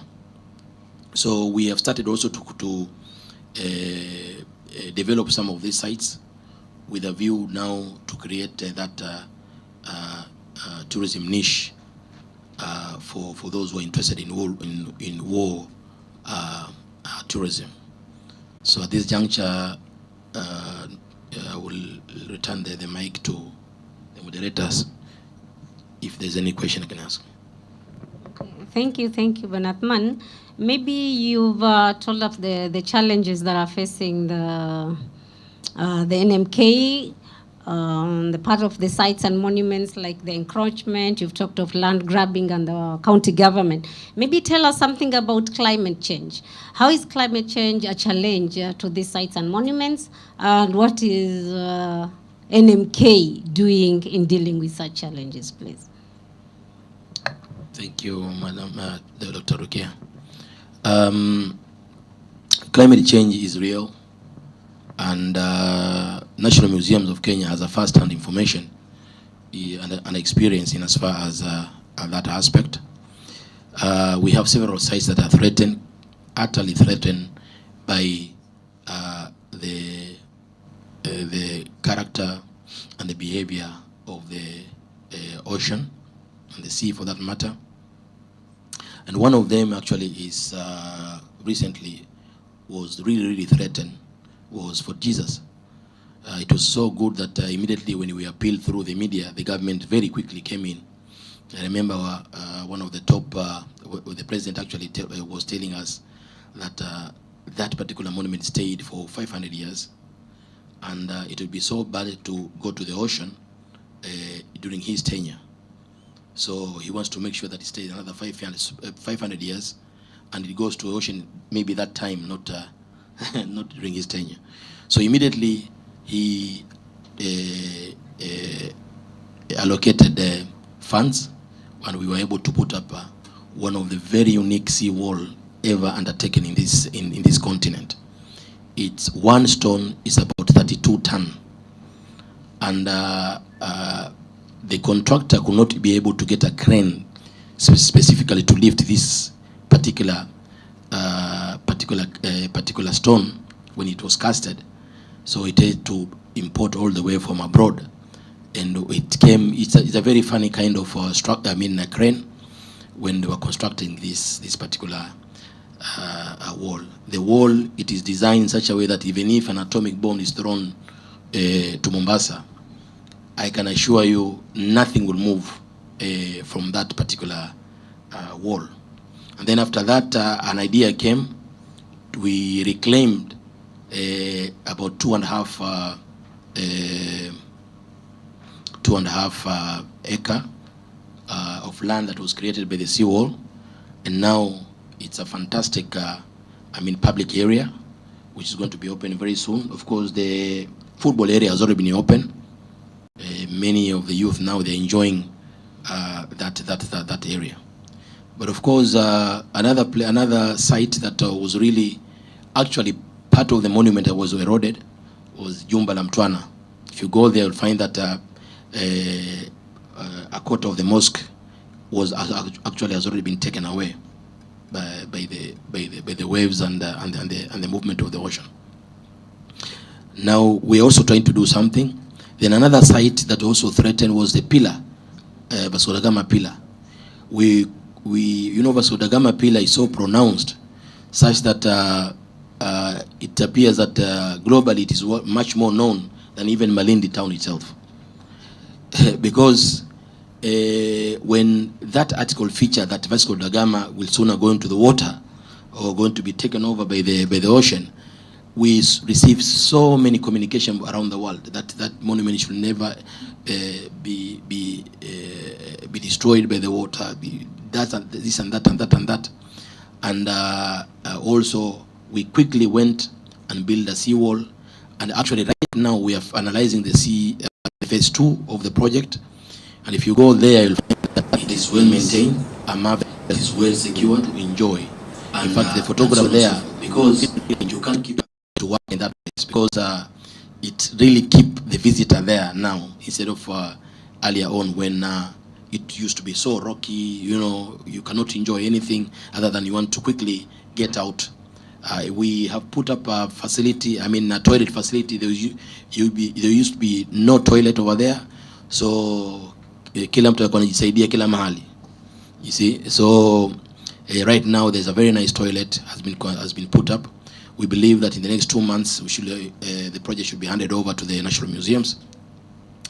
SIU, there is a huge fort. That fort also was threatened because the water were going all the way up to the fort. I'm glad that there the county government has done something, including National Museum. As we are talking now, I think the county government is constructing a small seawall bordering what we have done before. Unfortunately, there is a site that I should say that has been completely taken over, which is a mosque somewhere in South Coast. That we because of for so many reasons, we could not be able to rescue this particular site. Everything went so quickly. This is what we got. Only to realize every half of that mosque. These are the stuff that we must have, whether you like it or not. Many of these sites, Swahili sites, unfortunately, they are right within the overlooking the ocean, and as a result of that, global warming and those kind of issues, they are really affecting them. Two, the change of weather and the climate, for that matter, has also affected the chemical bonding of the monuments, such that monuments right now they're just collapsing because of unruly rains that are coming in and heat which comes after. So we've been losing monuments so quickly because of those reasons.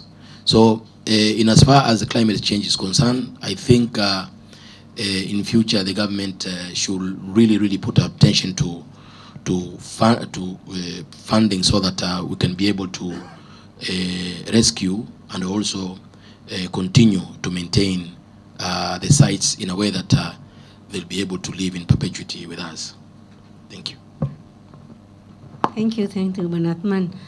Now let's go to Dr. Kalandar Khan. For 31 years, you've been working with the National Museums of Kenya, especially in the restoration of this old town in Mombasa and Lamu. Now, maybe tell us briefly about the conservation of Old Town in Mombasa and Lamu and the challenges that you've been facing as National Museums of Kenya in the conservation of this Old Town that is both in Mombasa and Lamu. And what are some of the mitigation measures as NMK you've been taking in the conservation of this Old Town? Thank you. Thank you, Madam Chair Lady. But it starts with a K, and you can never forget my name 12 months in a year, because I always hang on the wall. Okay. You have the fortunate advantage, or if you look at it negatively, the unfortunate advantage of listening to 4 lecturers or trainers here who don't know how to stop. I don't know how to stop with time, So bear with us, please. I'm sure my here also, he will talk a lot more. Basically, I want to tell you about my history and how I went into conservation.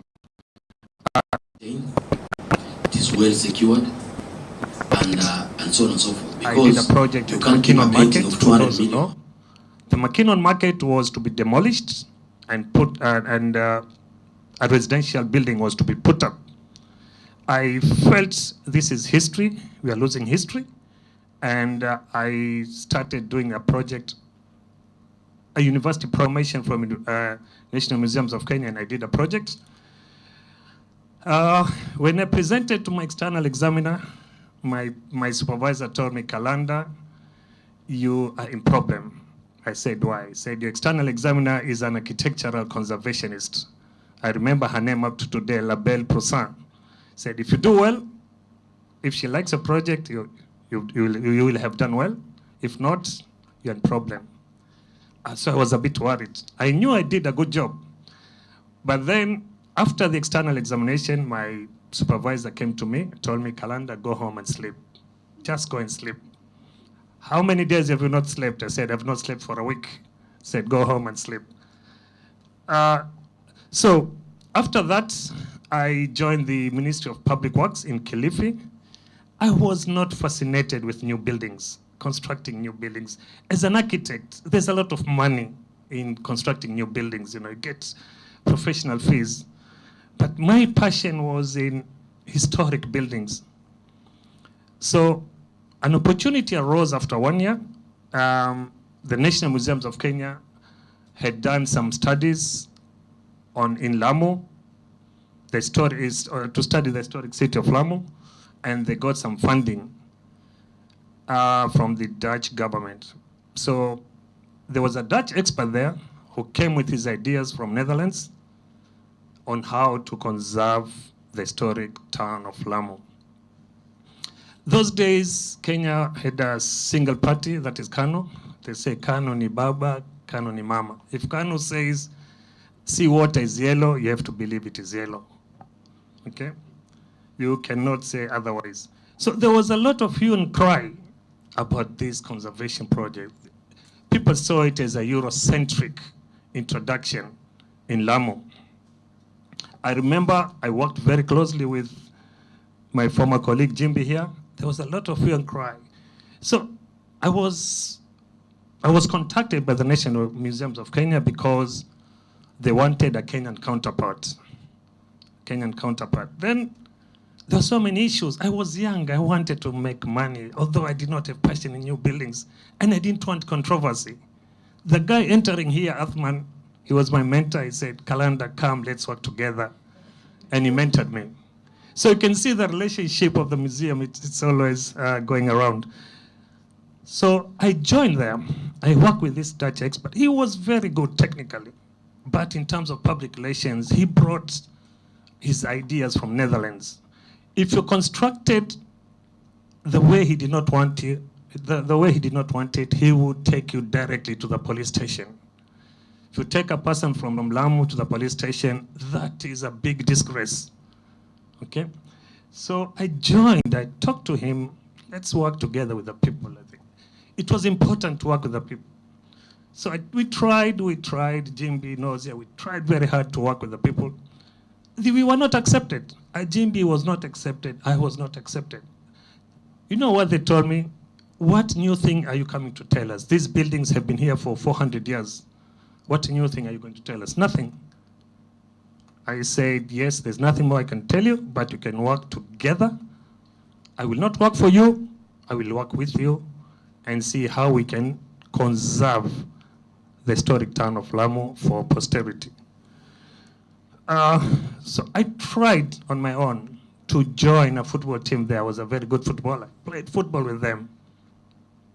I prayed with them in the mosque. I sat with them in the football club. Still, they never accepted me. I said, how am I going to work with these stakeholders?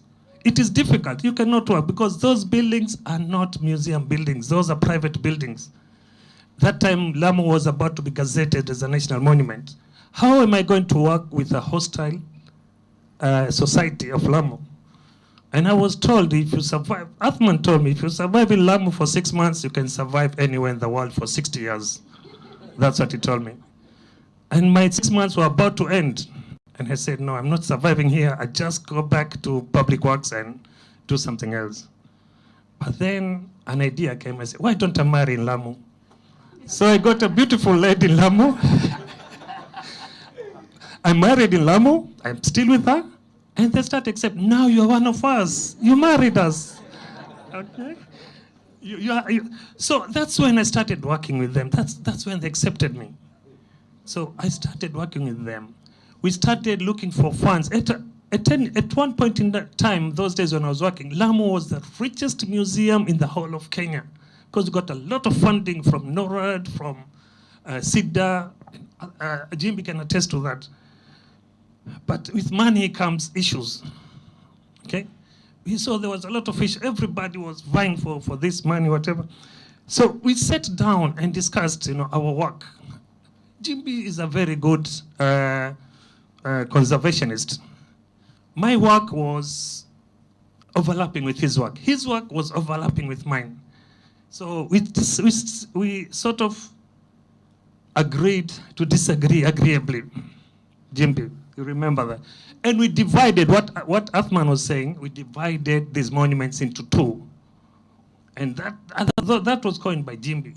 He called the living monuments and the dead monuments. Not in terms of life or breathing, but the dead monuments are monuments, what Athman has said, sites, pillars, ruins. The living monuments were now Lamu and later. You can restore a pillar without any problem, but you cannot restore Lamu without countering some problems, because you are dealing with people, you are dealing with the social life, you are dealing with the cultural life, you are dealing with politics, you are dealing with infrastructure.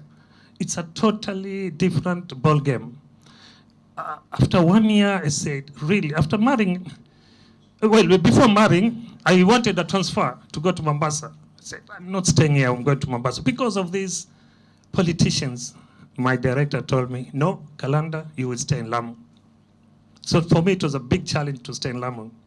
When I married, my boss calls me and said, Kalanda, I'm now transferring you to Mombasa because there are experts there who are leaving.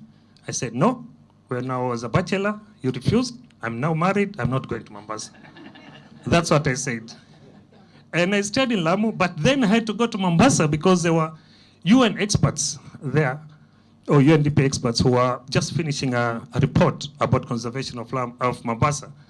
So I had to go 2 weeks to Mombasa, 2 weeks in Lamu, 2 weeks in Mombasa, until my wife thought me maybe I had married another wife. We are a polygamous people. So anyways, it was not difficult. It was not easy. The social aspects.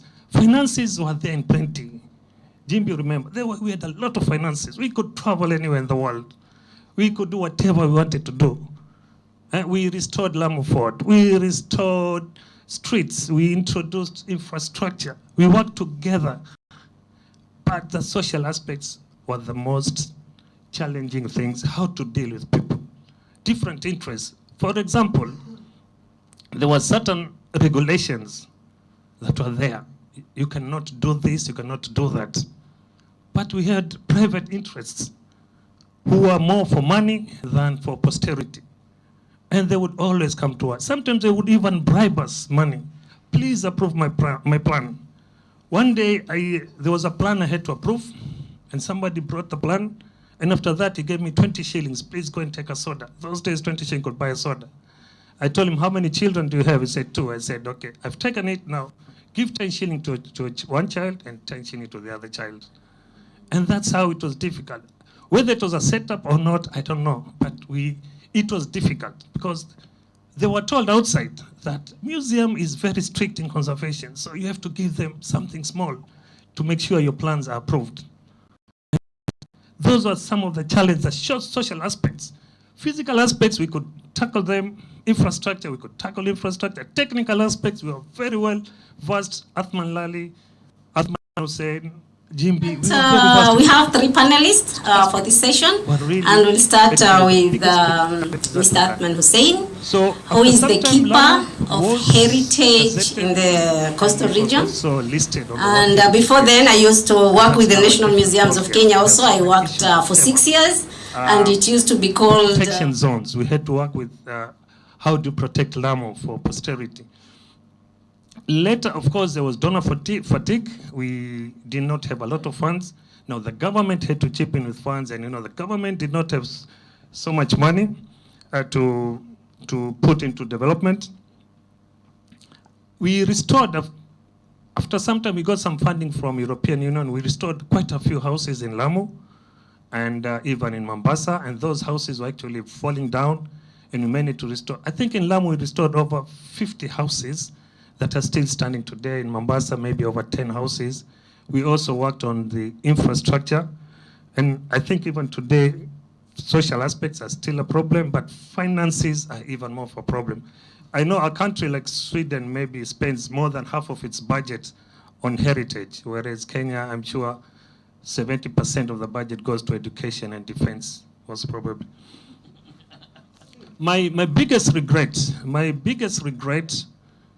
or something that I did not achieve, is the old town of Lamu and the old town of Mombasa. Old towns all over the world are places where people go and visit. They're the most expensive places to stay at. they're the most expensive places to have coffee. For example, like in Sweden, we have the Gamla, and I studied in Canada, Montreal. We have the View Montreal, that's the old town. Fez, there's a place called Ballard in Jeddah. Those are thriving old towns.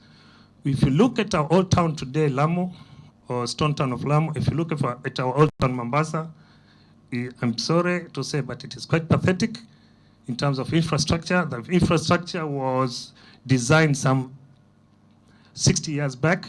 It has never been improved. Right now, the county government is working on improvement, but we have issues of insecurity and many, many issues.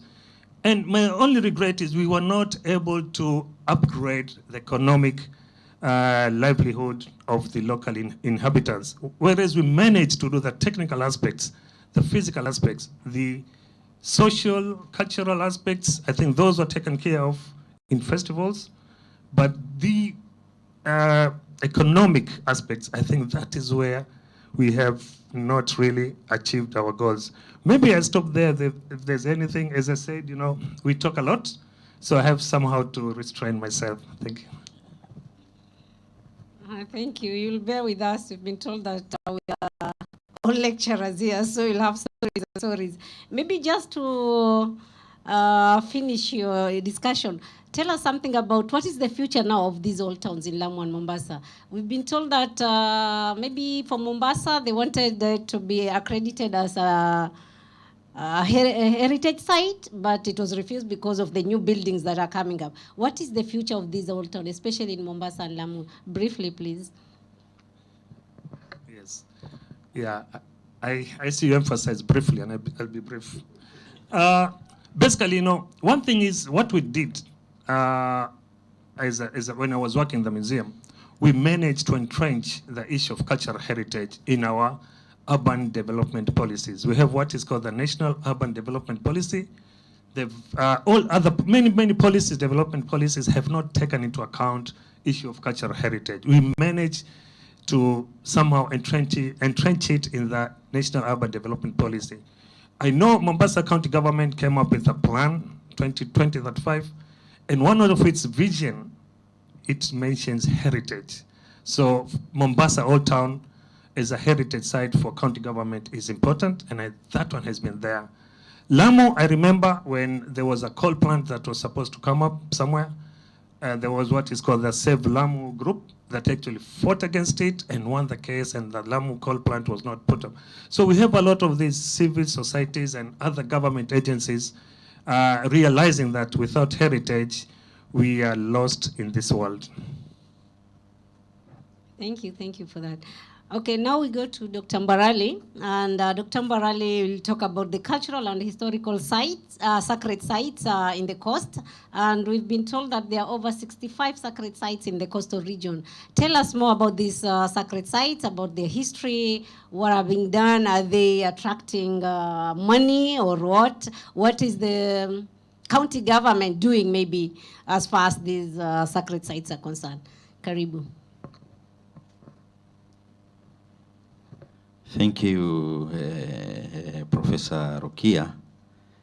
What I wanted to say, my paper is about sacred site and spiritual services for which are available at coast area.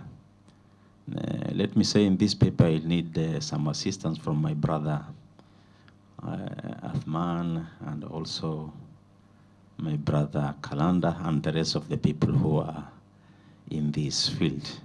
Yeah, I'm very new. When you are talking about sacred sites, I was just thinking about mosques. We have old mosques like Riyadh mosque, or any other things at Kwale County or Mombasa County. But I went through the papers we have. I found that we have many kayas here at coast region belong to sacred sites on different perspective.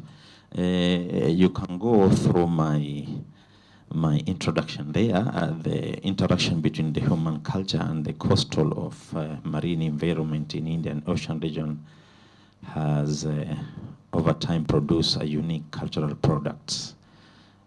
practice on cultural influence. Several historical and archaeological sites exist. Some attached to the region, a rich maritime history, evolution and culture over the years. Certain historical sites and landscape have, however, suffered from poor management. When we were coming to this point, as my brother Themana also Kalanda, they were talking about this issue, poor management of these sacred areas. That's why, because of environment issue now, you can find some mosques pushing down to the sea. You can find people are moving towards other things, believing in other things. So the poor management of these sacred sites, you can find is a big challenge. In this study, the term sacred natural sites is taken to mean any natural or semi-natural. You can find some of them. People, when they were grown up, they have seen those old wazee, tuseme, they have seen those things are going down, going.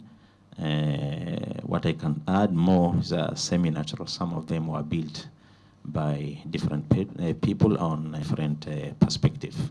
Sacred site also the cultural interaction extend from the first millennium AD to the early 20th century and led to the development of numbers of sites, many of which have been absorbed into local people identity. The aesthetics and historical value of some of these sites are source of tourism attraction. And that has been explained.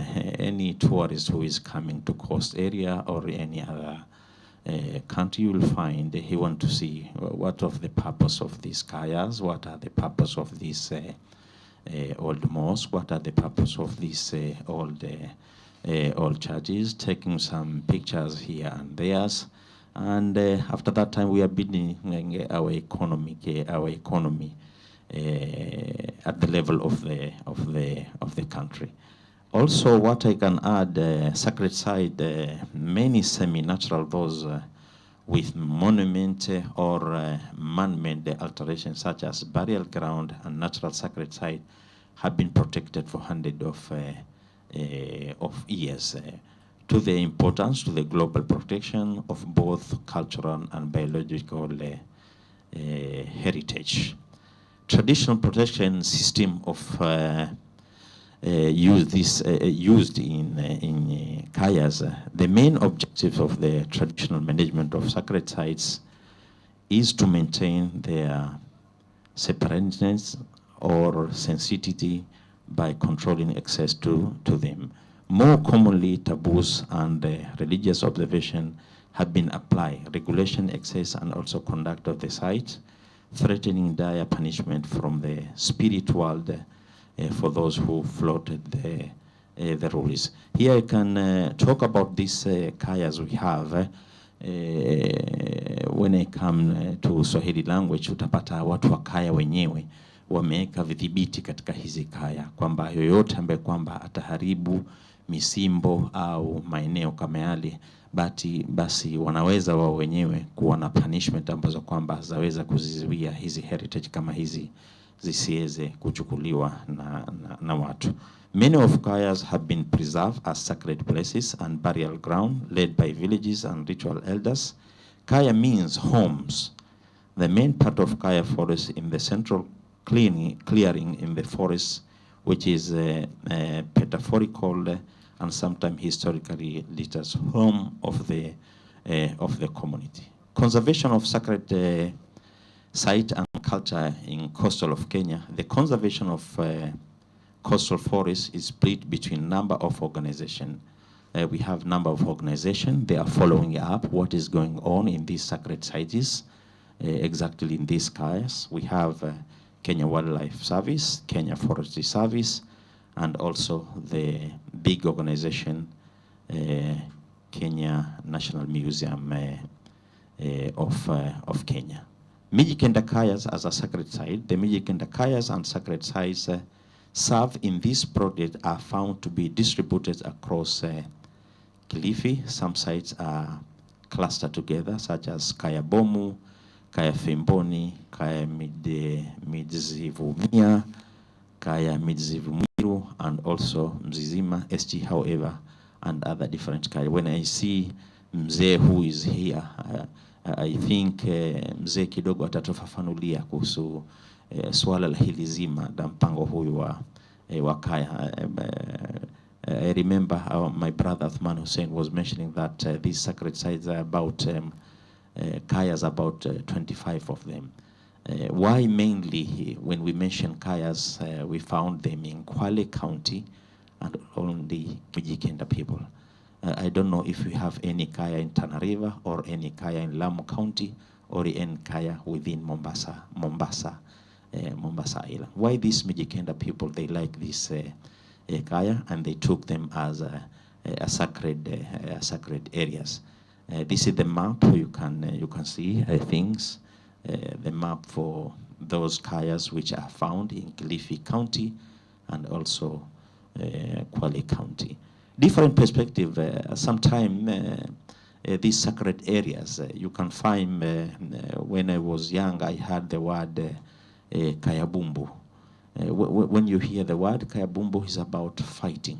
You remember 2000, there was some fighting, tribal fighting between Wabara and Waswahili Wapani. So why is at some point when you mention this Kaya, they took another dimension of sacred things to bad things. Kayas and reason Kaya important, cultural and spiritual was, the most common was praying. Let me say this Kaya were used about the prayers. In case we have less Vua Mathala, let me say, people they start to go to Kaya. I don't know what is happening there. Nitamkaribisha tu mzee kidogo atufafanulie what is happening. If there is any problem in rains, you will find people are going to these Kayas. Some of them, they took it as a home and sacred areas. You will find with the Kayas included rain and also trees, and also how often people visit Kaya. You will find in some part Kilifi and also Kwale County.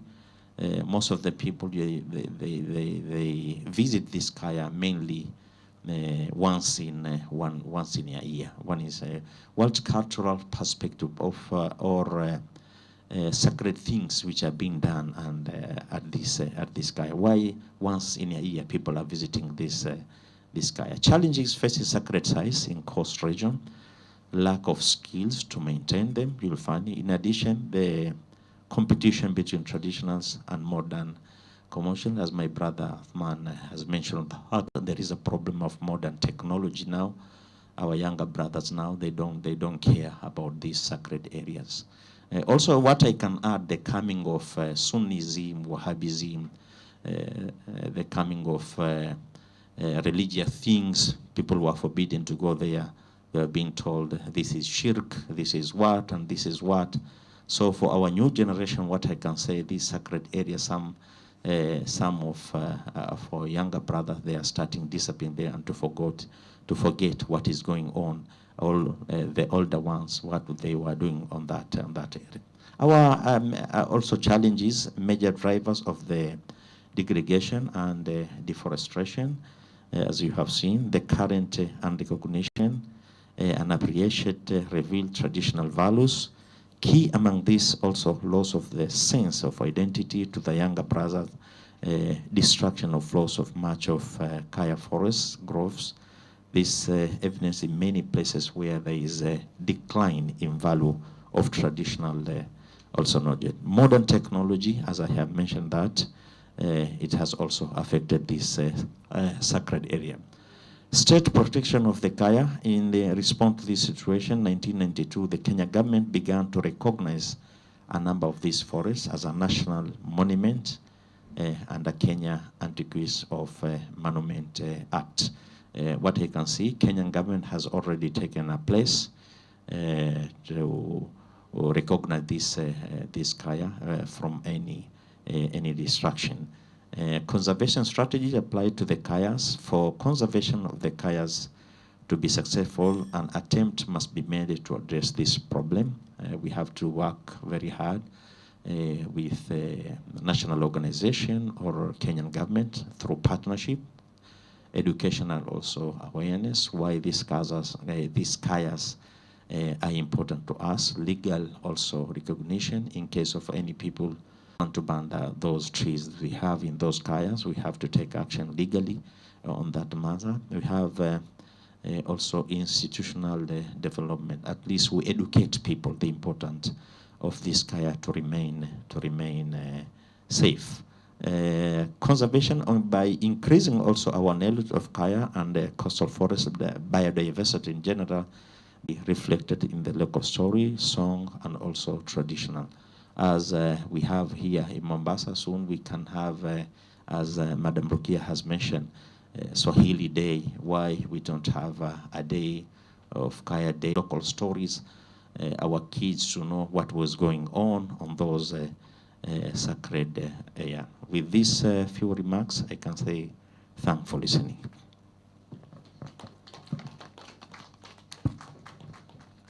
Thank you, thank you. I think because of time, I'll open now to the floor. Please, let's have questions. If you want to contribute, let's have contributions. I now open the floor.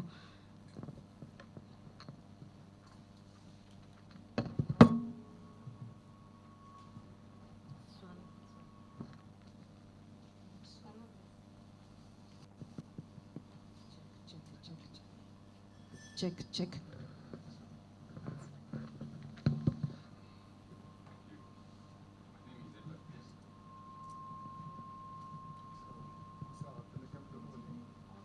My name is Edward Yese from Tanariva.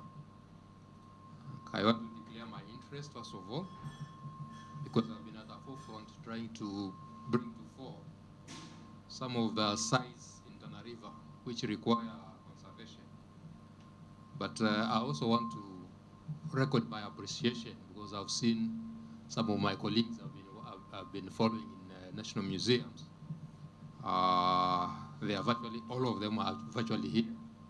So I'm happy.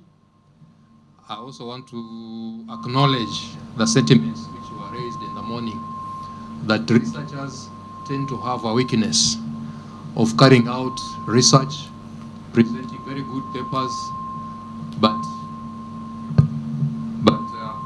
there is a disconnect. There is a disconnect between the research and the communities that are affected.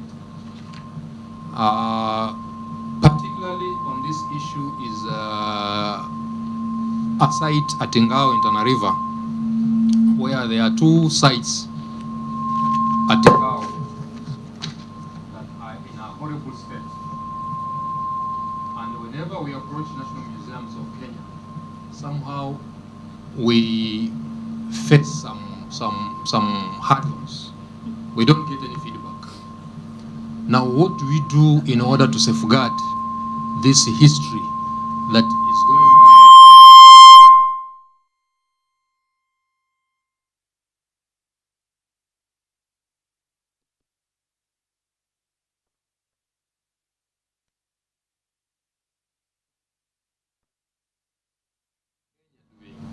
In order to protect these sites, which are over 100 years old, and these sites are historical in nature, because I will tie it up with a second question.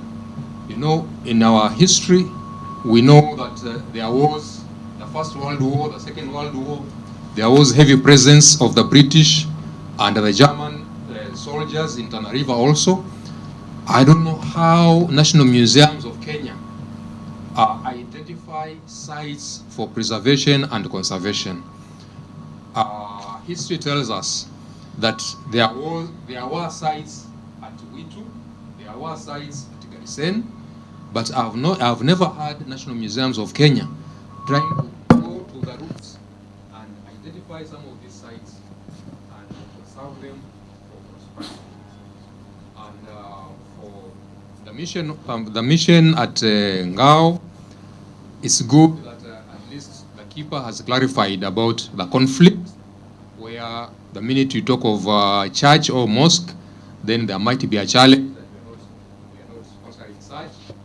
But at least there could be some linkage or feedback to the community that that is the position.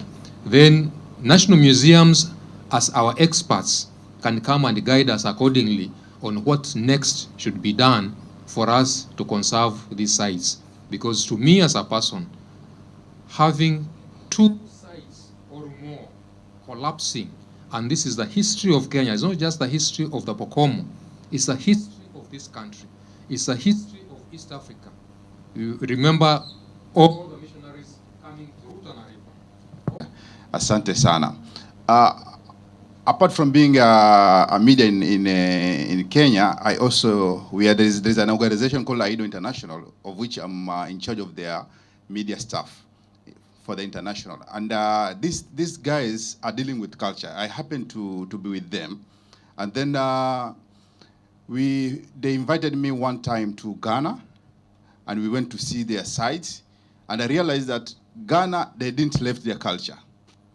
Like if you're a doctor now and you're working in town, the moment you're going back to your village, and you are a king or a queen or a royal, you have to dress like that. So you're going somewhere, you park your car, you change to the attires, you get inside to their places.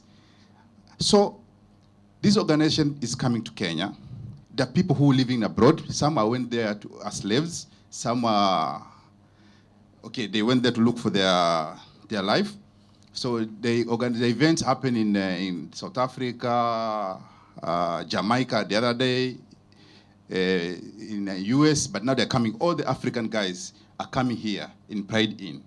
So we were talking about the sites, and it's happened that they will love to go to the sites where slavery happened. So we wanted to know which is the best places they should go, because they cannot go to all of them.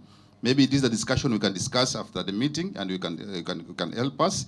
Again, we talk of the publicity about this issue. Like Mr. Atoman here was talking about the size, and we are talking about how to get the revenue and whatever. Now it's happened that, like, I have a son in school now, when they are telling us tunaenda kutembea, they only go to Hala Park, maybe they're taken to the beach, trading, whatever. So you don't understand, why are they taking there? Maybe there's an agreement that they're done. This thing should be even taught in school, telling that we have to go there. We have to visit this. It should be taken like a subject, like the way sometimes we have CRE, IRE, our culture, you know? So we have to learn, because these things came before everything. We used to pray in our kayas. That's why you ask about the kayas. That's where people used to pray there. But our children now, they know nothing about that. So maybe the publicity should now start flowing for everyone. Maybe in school, even we should have those short clips talking about our culture. We can go to social medias. We can go to several places. Another point was, sorry, I'm going to be quick. Back to my work. I'm also a writer. I write films and whatever. Maybe we write them in English. Now, teacher for Swahili here. Do we have a translation places where we can take our scripts? Maybe a writer is not very well in Swahili, but we need to do stuff. Do we have a translation center? I got a chance also to work in Tanzania, Bakita, shirika la baraza la Kiswahili la Bakita. They called me there. They wanted to digitalize their teaching. So we prepare an app for them so that you can Google there, and you can get all the services. Like a teacher is going to talk, and then we record that and put it there. But here in Kenya, do we have those things? Because sometimes there's a story, and then what is the correct word for this? How can I translate this? Because I have a channel in Tanzania. You ask a teacher in Tanzania, oh, what is this? Then the answer I gave you, it is not rhyming with the Kenyan Swahili. So do we have that? Thank you. Hello. My question on the budgeting issue of National Museum of Kenya, because what I heard was the budget is very low. But my question is, what have you done in terms of increasing that budget?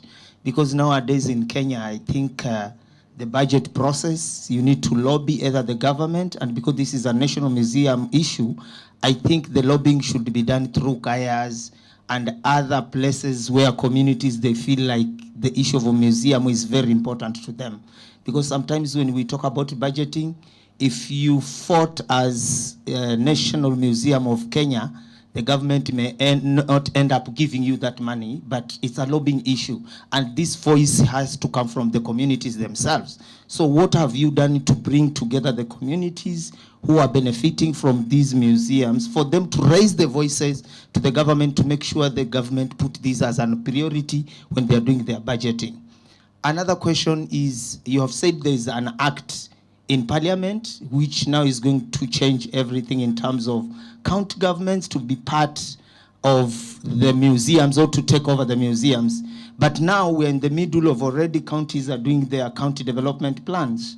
And already these processes zinaenda kuisha. That means when that act passed maybe next year ama mwaka huu, tutakuwa tumeachwa nyuma, because it means we are going to wait for 5 years for the county government now to start budgeting for it. So as National Museum of Kenya, what measures has you put to make sure, even if this act will be delayed, what kind of measures has you put together to make sure you work together with the county governments to work on these issues? Thank you so much.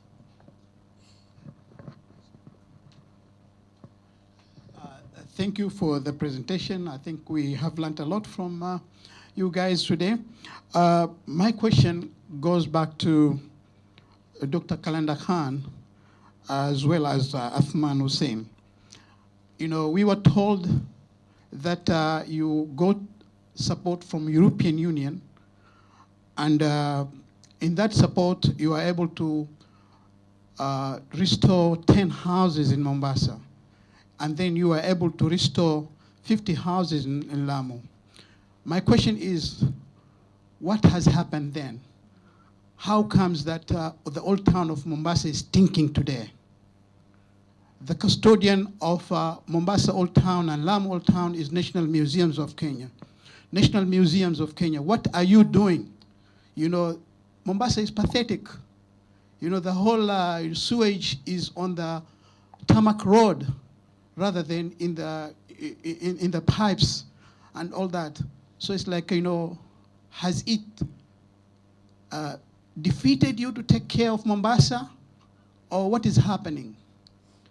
Secondly, we have seen recently, talking of the Kaya, and I'm glad that the Kaya people are here. You know, when you talk of a baobab tree in Africa, it is a very important tree. It is a tree that gives you fruits. It gives you medicine. It restores waters for you. It is a place where, be it Swahili, be it Mijikenda, or, you know, whoever, Mkamba, whatever, we all go there for our rituals. How comes that this country is now selling the baobab trees?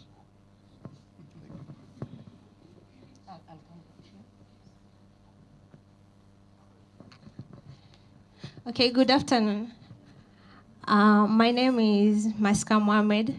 I'm working with Manyata Youth Entertainment. A comment to Dr. Mbwarali. In Mombasa, we have Kaya. It's called Kaya Shonda. But yani kitu cha kusikitisha ni kwamba wale wakazi wa pale wameingia pale ndani. I think half of it panaishi watu. Imebaki tu sehemu kidogo, and the government, both county and national government, are really trying, but bado yani kila wakifukuzwa bado wanarudi tu pale pale. So my question to NMK, what are they yani watatusaidia vipi, kwa sababu ile kitu ndio inazidi kuenda. Hata ukipita pale ni kitu cha kusikitisha, miti imekatwa, bado watu wanajenga, na mtu anauziwa pale pale na hata haulizi chochote. Thank you.